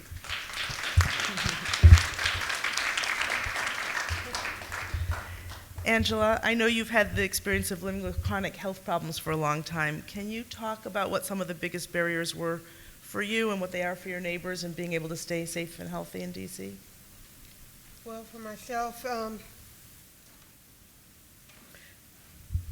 growing up, I experienced a lot of, sexual and physical abuse, which led me into a lifetime of self-destruction behaviors. So what I found is with those self-destructive behaviors, I became HIV positive. And if it hadn't been for the groups that I attended, such as the Women's Collective, which helped me come from denial to acceptance and getting the treatment that I needed to survive, I wouldn't be sitting here today. And receiving Medicaid was one of the main things that did that for me because it allowed me to get the medicine that I needed, which is very costly, that I would never been able to afford on my own. And also you go to different programs that help me progress in my care as well as my progress in overcoming a lot of the self-destructive behaviors that I had went through in my early adult life. So, Keep that. Okay. Keela, can you follow up on that and talk about because I think what Angela was doing is telling us what some of the nonprofits and government services were that helped her to move forward. Can you talk about some of the places that have been helpful to you? One of the places that have been helpful to me will be the Sasha Bruce Youth Work Program. They helped me attend and get my own apartment, move into a transitional living program. They helped me find a shelter I could stay at where I was staying at for 4 months. And they helped me find a job, which is Sasha Bruce Youth Work Power Program, where we specialize in finding and testing our youth between the ages of 13 to 24 for HIV and other STDs, and we help them stay safe in the community. If some youth are runaways, we help them find places, houses they can go to, and other programs that they need help in within jobs, school, GED programs, and just getting them back into school and back into the community. So one of the things I'm hearing from all of you is that there's an interrelationship among all of these things, that if you've got a health problem, it impacts your ability to find housing. If you're struggling to find housing, it makes it harder to learn. And I'm going to throw this out to whoever wants to talk about it. Can you talk a little bit more and help people understand why it's so hard when one part of your life is in trouble to pick up the pieces in the other part and how those pieces all go together? I'll address it. I'll go back to, the decisions that I made in my life, and I'm fully aware of being able to take responsibility for those as well. But the one thing that helped me is to have knowledge of them. I have a lot of labels now, but the one that really did the damage is when I was in elementary school, like second or third grade. I was considered a slow learner, which diminished my self-esteem, self-worth. So that was a snowball for me to make the decisions, I believe. But I have, I'm labeled now as mental illness. I have mental illness. I am also, I have a criminal background record. I'm come through the reentry program. I have HIV/AIDS. I'm a single parent, and all those labels. But I don't believe they define who I am. They've made me a better person, honestly. And I'm homeless. But I also live at a transitional housing program. It's Miriam's House through In Street Village that has given me the opportunity not to live in my truck anymore, that I prayed every day that I wouldn't be found dead in. But there's still need for housing. When I had a job and doing well coming out, I chose DC when I was incarcerated to live because at the time it was the only place I could legally vote as a felon. And I saw the different resources here. And although that there are good resources here, there was a problem with discrimination toward housing. My credit was okay, but they said I was denied because of my criminal background. But the other programs for mental health, there's a lot of resources here for people with mental health. And if you have a lot of different areas in your life that, kind of, it's hard to keep them all balanced without being able to tap into resources to help you. You have to, I found it necessary to get support in all those areas, and I still do today. And I just, it would be really a travesty, I believe, if any of those programs, well, I saw one program, which I was saying, the Women's Collective, being cut in their grants and stuff to be able to help. And the work that these people do in all the different areas I mentioned is extremely important. George, I know that you run a program that is multifaceted. Can you talk about why Bread for the City does that and how you see the interrelationship among all of these issues? Sure. We provide food, clothing, medical, legal, and social services and advocacy services to the 5,000 or so households who turn to us every month. We do think that there is something important when you talk about sort of the individual. There's something important about being able to offer redress in this holistic way. It's an important thing. It's important both in terms of we think we've sort of identified some of the issues that are most common for people living with low incomes. We also have identified the fact that people who live on low incomes don't have the luxury of driving all across town to access those things, and so we sort of kill those two birds with one stone. And so, yeah, that's important. I think that it is, a client said to me one day when I talked about expanding these services, and she said to me, don't we need to get you guys out of this business of providing these services to people? And I think the answer is, and I said to her, the answer is yes, but unfortunately when you see some of the statistics that were lifted up earlier today, I'm afraid to say we're a long ways away from being able to go out of business around these services, that there's still too many people at the individual level who need access to this holistic array of services, including the kinds of things that Leicester does, the educational access, job training. All of those things are important for the people who currently live on low incomes. But I do want to reiterate that even for those services and even for the stories we heard today, which are poignant stories about people overcoming all of these obstacles, that you can link a lot of the barriers that they face to the systems that we set up, the overcriminalization of people, the lack of investment in affordable housing, the suppression of incomes. Those things are systemic. And so it's why you can see a whole community of folks struggling with those things, not just random individuals struggling with them. The stories, unfortunately, aren't that rare. And again, they have skewed too negatively towards people of color. And so, yes, Bread for the City is there, and organizations like ours are there to make sure our doors are open when people sort of suffer from and face these barriers in their lives.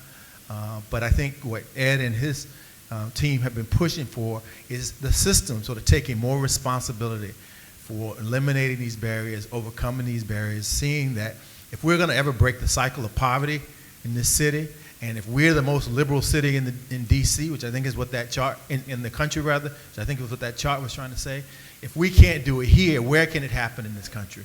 We've got to be the ones to decide that this city is determined to show that we can reverse if discrimination and racism and systemic bias can be done, it can be undone. And we can do it in this city. So. Thank you. I know that did you want to add? Oh, sure, and I'll be brief. I think it is, absolutely echo what George says, that, we can't look at the people that we're serving, as a service provider as one-dimensional, that this person is coming in for education and that's it. We do have to look at the whole person. And what we know about, folks who are in these long cycles of poverty is that it's a number of issues. There was an Annie Casey report that was out a number of years ago that looked at all of the services or supports that it takes to help a person to start to break that cycle of poverty, and it's no less than 3. So while skills development, education is one, stabilizing housing, food insecurity, it's not an or conversation, it's an and conversation when we're thinking about what we need to do and where we need to invest these dollars, and working with some of the city's most vulnerable folks. So the DC Fiscal Policy Institute's 3 recommendations included creating a fund so that we can weather the loss of federal funds for the city, and how that will roll down to local funds. Since the two of you both run agencies, and I know, I will say it so you don't have to, they take private donations, and that helps to support them. But I know both of you get local funds and maybe federal funds. Can you help us to understand what the impact would be of a rollback of federal funds and local funds and tease that out for us? So real quickly, Bread for the City, any number of programs may be impacted by the Trump administration. The one that sort of, I think right now is first among equals is the ACA, the Affordable Care Act. The district over the last 4 years expanded access to Medicaid through the ACA Act. It allowed them to essentially use federal dollars to pay for access. And the district now has 90+% of its residents have access to health care. Bread for the City sees about 3,000 patients. 3,000 DC residents come to our medical clinic, and half of those people are on Medicaid. I think Ed mentioned it, or somebody mentioned earlier. If the ACA Act is repealed, we're talking about potentially a $500 million impact on DC in just 1 year. And what that really means is that many of those people who, at least what the projections are suggesting, is that many of those people who received Medicaid through this expansion will lose that coverage. And then the district will have to essentially sort of scramble to figure out how to recover those folks. And so it makes me think of two things. One, Bread for the City will actually have a reduction in its reimbursements through Medicaid if those folks are disenrolled from the program.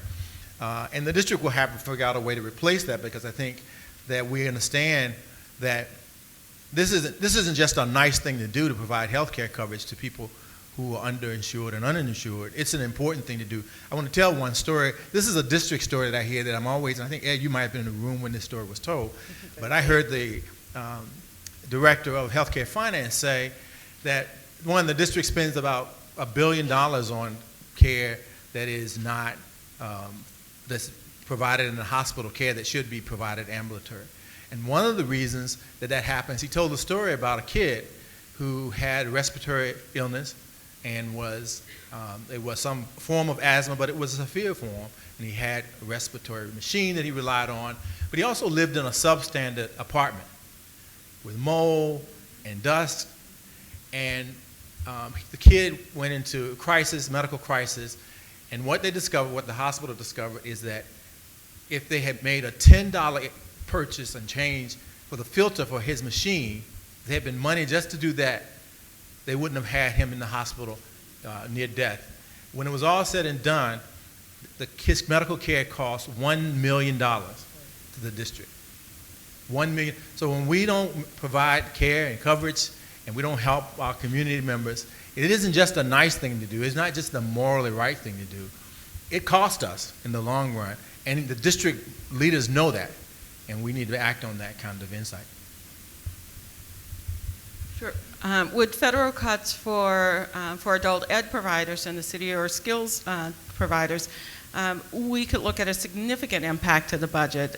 We are an adult public charter school, so we are receiving the uniform per pupil.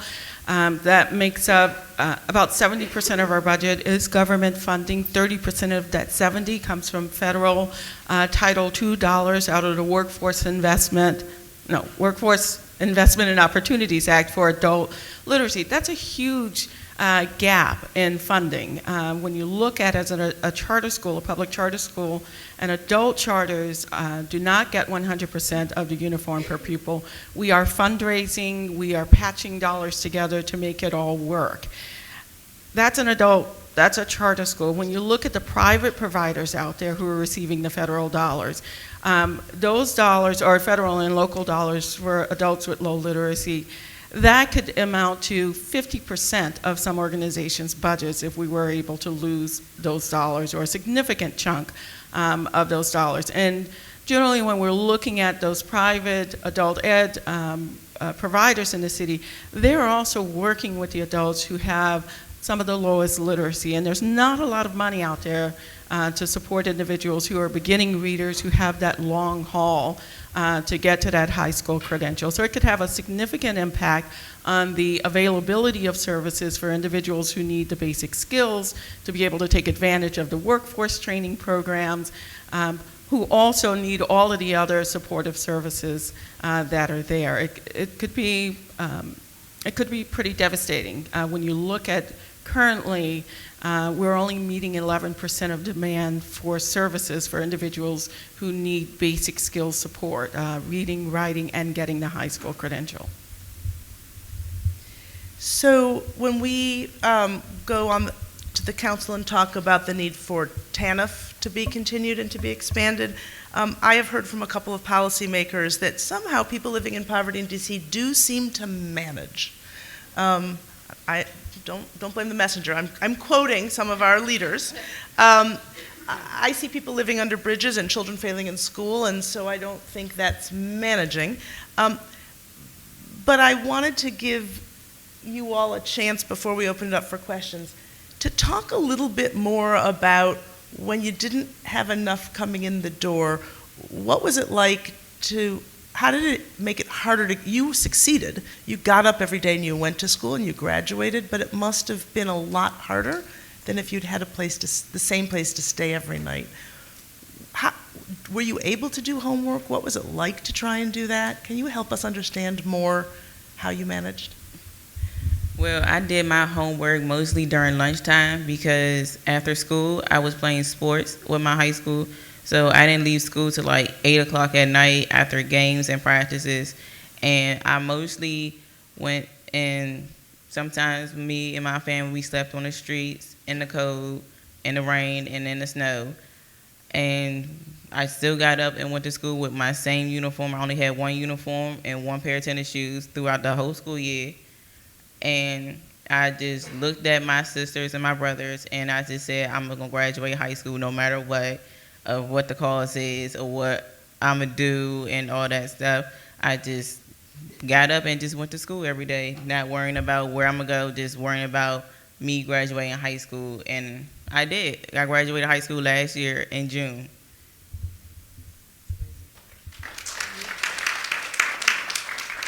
Do you want to talk about some of the times when you didn't manage, and then and what that looked like, and then how you got to where you are? Well, I didn't start off always being in poverty. My parents were successful business people, and they afforded me to be anything I wanted to be, really.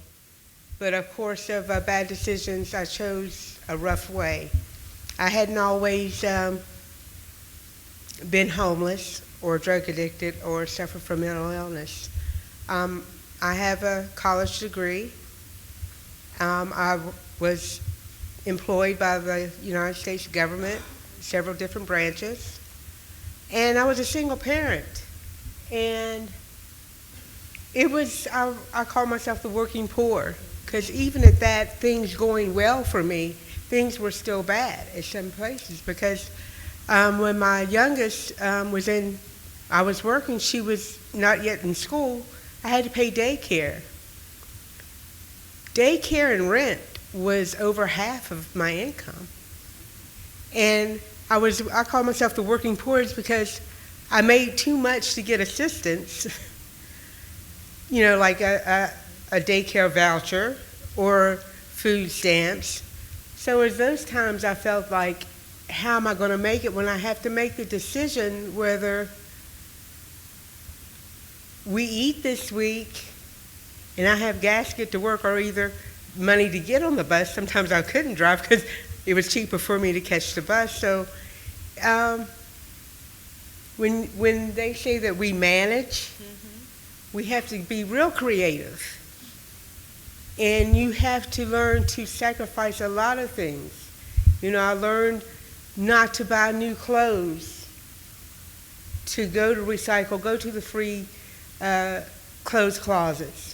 And now I take pride in that. It's not an embarrassment for me.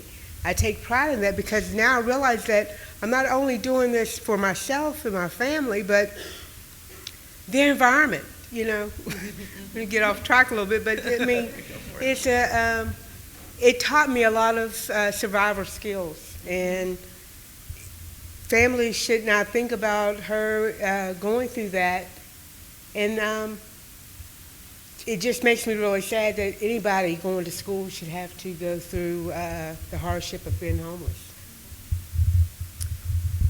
Does anybody in the audience have a question for any of our panelists? First, we thank Ed and the organization for putting this program on. I think it's very we're gonna make you move the mic.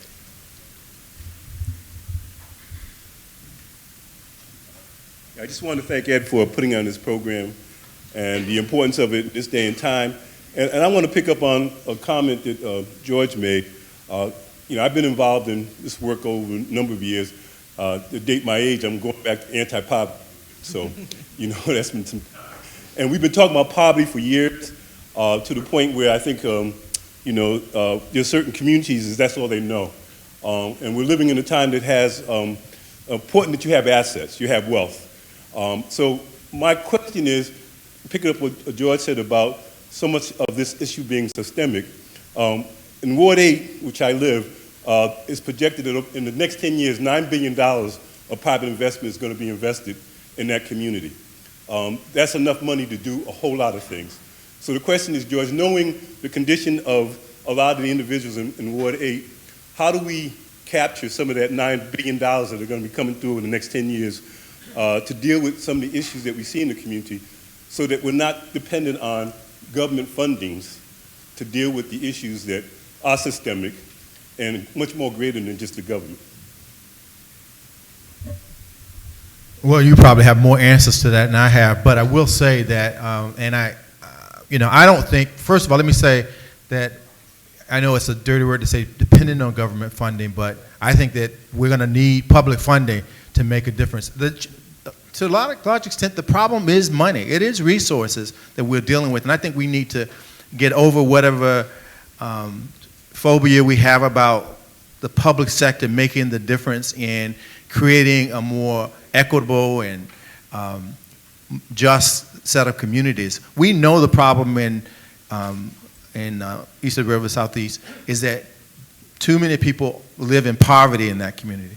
That's a financial condition. And if we're not prepared to tackle that condition right on its face and not to say, these are people of color, and tackle it, I mean, we can't skirt the issue that it is. So I do think that some of the private investment that you're alluding to should also play that role, but even in that, they're probably only going to do it and do it effectively if the public sector makes them. And so the government's got a role to do its own investment in it, and it's also got to make sure that if it invites private investment into these communities, that it gets it right this time, because I'm not sure it got it right on the corridor that Breakfast sits on 7th Street. There's so much inequity that showed up after the government allowed private investment in that community. And I hope we learn something from that, and there's another chance to do this right. And I think it means intentionally investing in those community members and being unapologetic about that.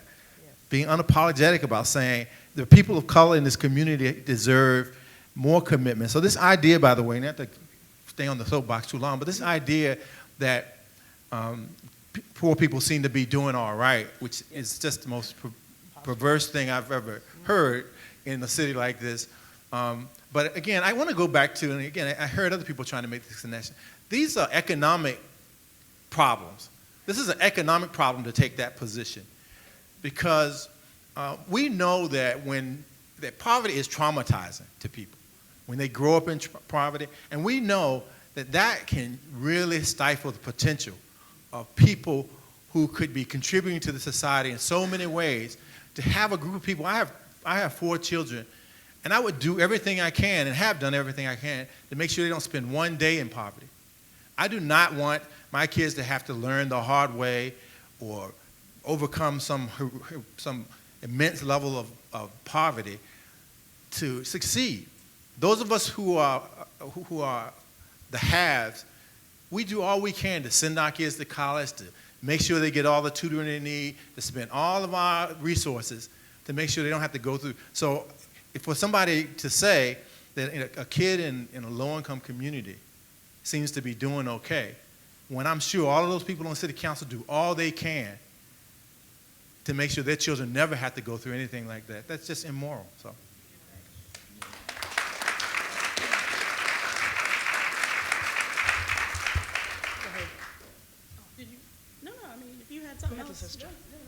Okay. Hi. Sorry. My question is for Angela and Keela. Keela? Am I? On the panel. So many of us in the room, most of us probably, get paid, so we're able to go and, pay our bills, feed our families, do those things, ostensibly representing the people who we serve. And I don't mean ostensibly in some haughty sense. I mean I think we really truly do our work in service of the people that we serve. The things that were offered by the DC Fiscal Policy Institute and many of the other things that a lot of our organizations will be pushing for, particularly in this next year, will be difficult. They'll be difficult.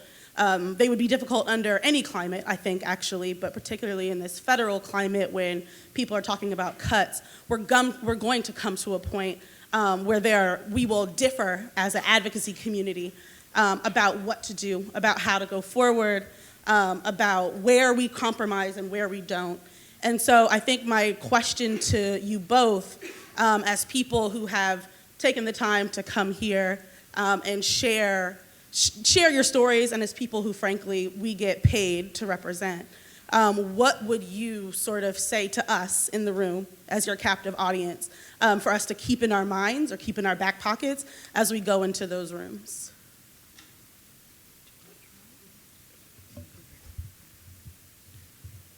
Well, that for one, to keep that we're only, I believe, a small percentage that even asks for help. That there's a whole group out there that either mentally or just have given up to think that they'll ever be helped. And I thank Bread for the City for helping me to understand that I have a voice.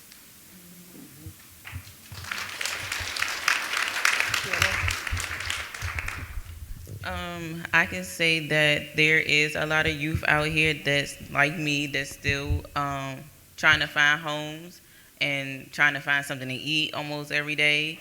And I just want to say, mine, that we are here and we trying to better ourselves in the community and help the government see that we do need more youth shelters out here for the youth that's out here, and more transitional living programs that can help them stay on their feet and help them be more independent in their life and in the community.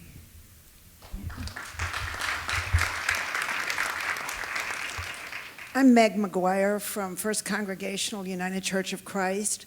We were paired with the Johnson Lester family that's featured on the front page of today's paper, and we've been deeply concerned about the plight in which they found themselves.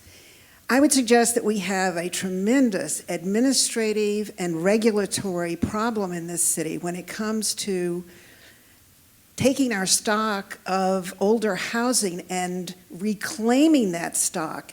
And it seems to me we can put a much greater pressure on the mayor and the agencies to do a good, systematic job where they cut through red tape and they don't let this happen. I'm just interested, Judith, in your perspective as one who represents families such as the Lester Johnson family. And we represent that family. I know you do. Yeah. So it's a huge issue, which is that not only do we have a problem with affordable housing, but we actually have a problem with safe housing. So the quality of the housing is extraordinarily poor. Lead is actually not as big a problem in the district, although obviously it was horrific for this family and it does continue. But mold is a terrible problem, and all kinds of other, lack of heat and things like that. And I think it goes back to some of what George said, which is it is penny wise and pound foolish not to be addressing the problem. So in addition to the morality of allowing our families to live in substandard housing, it's unbelievably expensive for the city because the cost gets paid for in health care, whether it's children with asthma, and DC has twice the national rate of asthma for children, and with health care generally. So it is a huge area for us to be pushing on. And I think it's a struggle, and I know that the housing advocates in the room struggle with, we don't want to lose housing. So many of our families are in the horrible position of trying to choose between any kind of housing and safe housing. which shouldn't happen. Go ahead. Hi, I want to ask a question which has been a lot on my mind and I suspect on a lot of other people's minds here, which is the question about immigrants in DC and how do we prevent immigrants from becoming the scapegoat. As much as we're looking, we're deeply concerned about the long-time plight of people of color and the systemic changes, and I am concerned that as resources get tight, it's going to become an us-them. And I think that in the same way that we have an opportunity to be a model for the country in terms of moving that progressive agenda, how do we make sure that the have-nots among us, of which there are many, and the haves too, I guess. I mean, how do we make sure that that we're not scapegoating and finger pointing and playing into that anti-immigrant agenda? Well, Jared did a nice job of talking at the very beginning about the strategy which is often used to pit folks against each other. And I think DC has a pretty rich history of not doing that. The Sanctuary City movement, the Alliance, but it's going to take all of us choosing to stand together. And I don't know if I think it's going to be really important for any of us and the coalitions that we're involved in to be fully inclusive of all people who are facing barriers. As part of the Adult and Family Literacy Coalition, part of what we're thinking about what's our role now. Certainly we've been pushing really hard to get adequate education for DC residents, adult education, but what does that mean for the individual who is undocumented, who in a sanctuary city can access these services? What do we need to do to help support them and ensure that they're also safe, and being very cognizant of that and being inclusive? And I think that's going to be a big part of that, standing for all, and not just your target folks. And we all have our issue areas that we're passionate about, but I think it will become a broader agenda for all of us. And what are all of those issues we need to make sure that we're standing up for, including the ones that we're passionate about? And I think that perhaps the title of the conference, Progress Amidst Uncertainty, is a particularly good thing to go back to. I mean, the truth of the matter is that the day before the recession, Keela was still struggling, holding 3 jobs and having transitional housing. It didn't change, right? We've got 110,000 residents living in poverty. They were living in poverty before. We have huge racial disparities and race equity issues and systemic racism before the election. The election has made it much harder, and I think that it's good for all of us to remember that we have to figure out ways to be responsive in the face of it. And because I am very good at sticking to talking points, the 3 proposals that Ed had, I think, are actually an opportunity in the midst of hardship. Anyone else want to add to that? Yep. And also, that these programs that I have benefited from greatly, as well as this young lady, I don't like when you hear people say that the low income will manage or whatever, and they think that they're just giving handouts. I'm here to say that I'm a survivor, and I also am a person who wants to give back, and that by her holding 3 jobs shows that she's a survivor, and that she's going to make a better way for someone else. She's going to reach back and help someone else. We don't just take and take. We know how to give back and to help. I'm not a DC resident from, I grew up here. I grew up in Charleston, West Virginia. But living here, I see the need in Southeast. And I am proposing now to start a nonprofit for young ladies to help with their self-esteem, to start this. I don't have money to invest it, but I'm going to do this on my own because I feel like it is helpful to come back to the community that I'm living in to help people that I see that are struggling. So we're just not takers, we're also will provide to give. And just to counterbalance that, and we're not all givers, we're takers. I mean, certainly if I were to count up the amount of money that taxpayer dollars spent supporting my kids who had severe special education needs, the tax cuts I've gotten, I drive on the public roads, I take Metro. I mean, every one of us here is a taker from the district and the government, and that's a really important thing. We're all in this together.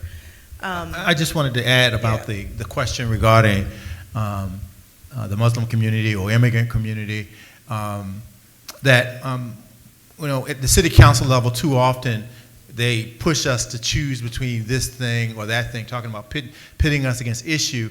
And I think what Ed's dramatized today is that there's money to be spent, and so as opposed to sort of giving in to the pushback from council that, well, if you want me to fund this, what do you want me to take the funding away from? Take it away from those reserves is what we want to say.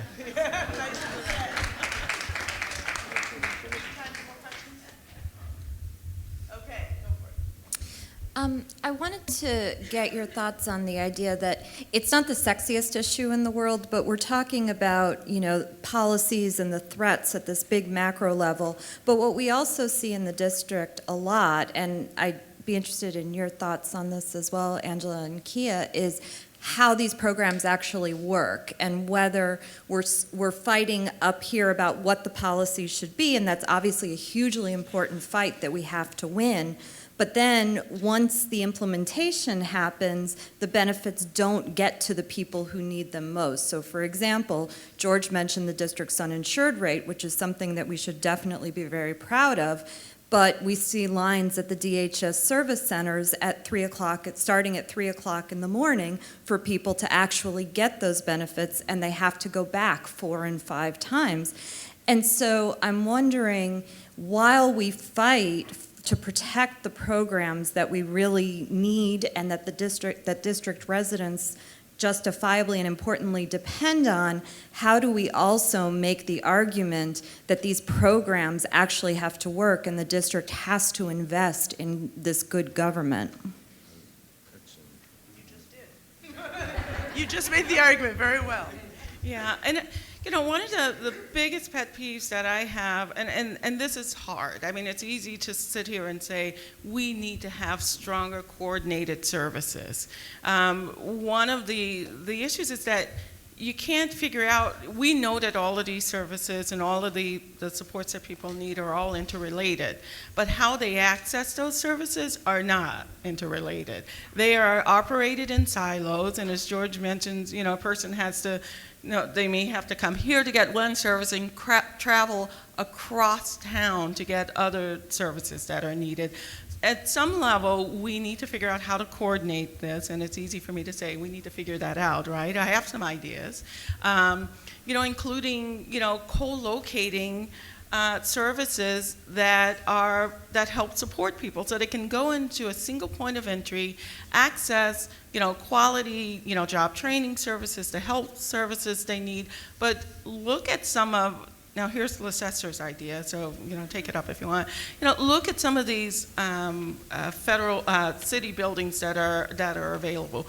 Can we co-locate, you know, nonprofits that provide complementary services, or can we co-locate government agencies so that a person walks in through one door, tell their history one time, and there's some way for us to look at their what their services are, and they can go into one place and get those services. I mean, that is an easy, somewhat, if we get rid of the regular. But I mean, in terms of making it easy for people to get to these things without having to give up 2 days or a week of their life to access all of the things that they need.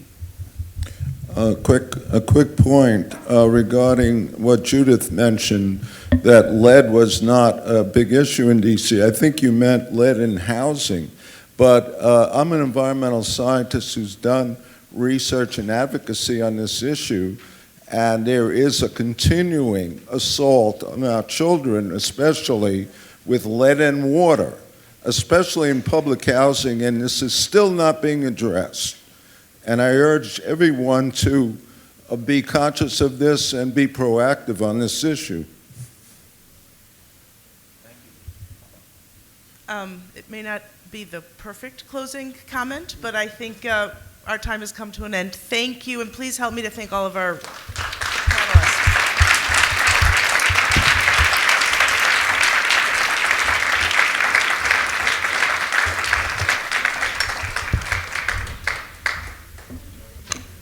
Wow. Say thank you to the panel. Thank you to Jarrett and Ed. Thank you to all the co-sponsors of this conversation. And thank you to all of you for being here and being attentive. A couple of things we learned: that the challenges are systematic and are systemic and not individual. Many of our residents are addressing multiple issues. Challenges start in childhood and continue into adulthood. But we must acknowledge the working poor as well. It's critical that we let our government officials know that we are here and we're woke. Okay? Let us enact a bold, progressive, kick-ass agenda. Okay? And to start, there is a sign-on letter that that's been developed by our co-sponsors that allows us to tell our government officials exactly what we're looking for. So I want to thank you again for being here. Now let's get to it. And the letters are on the table in the back.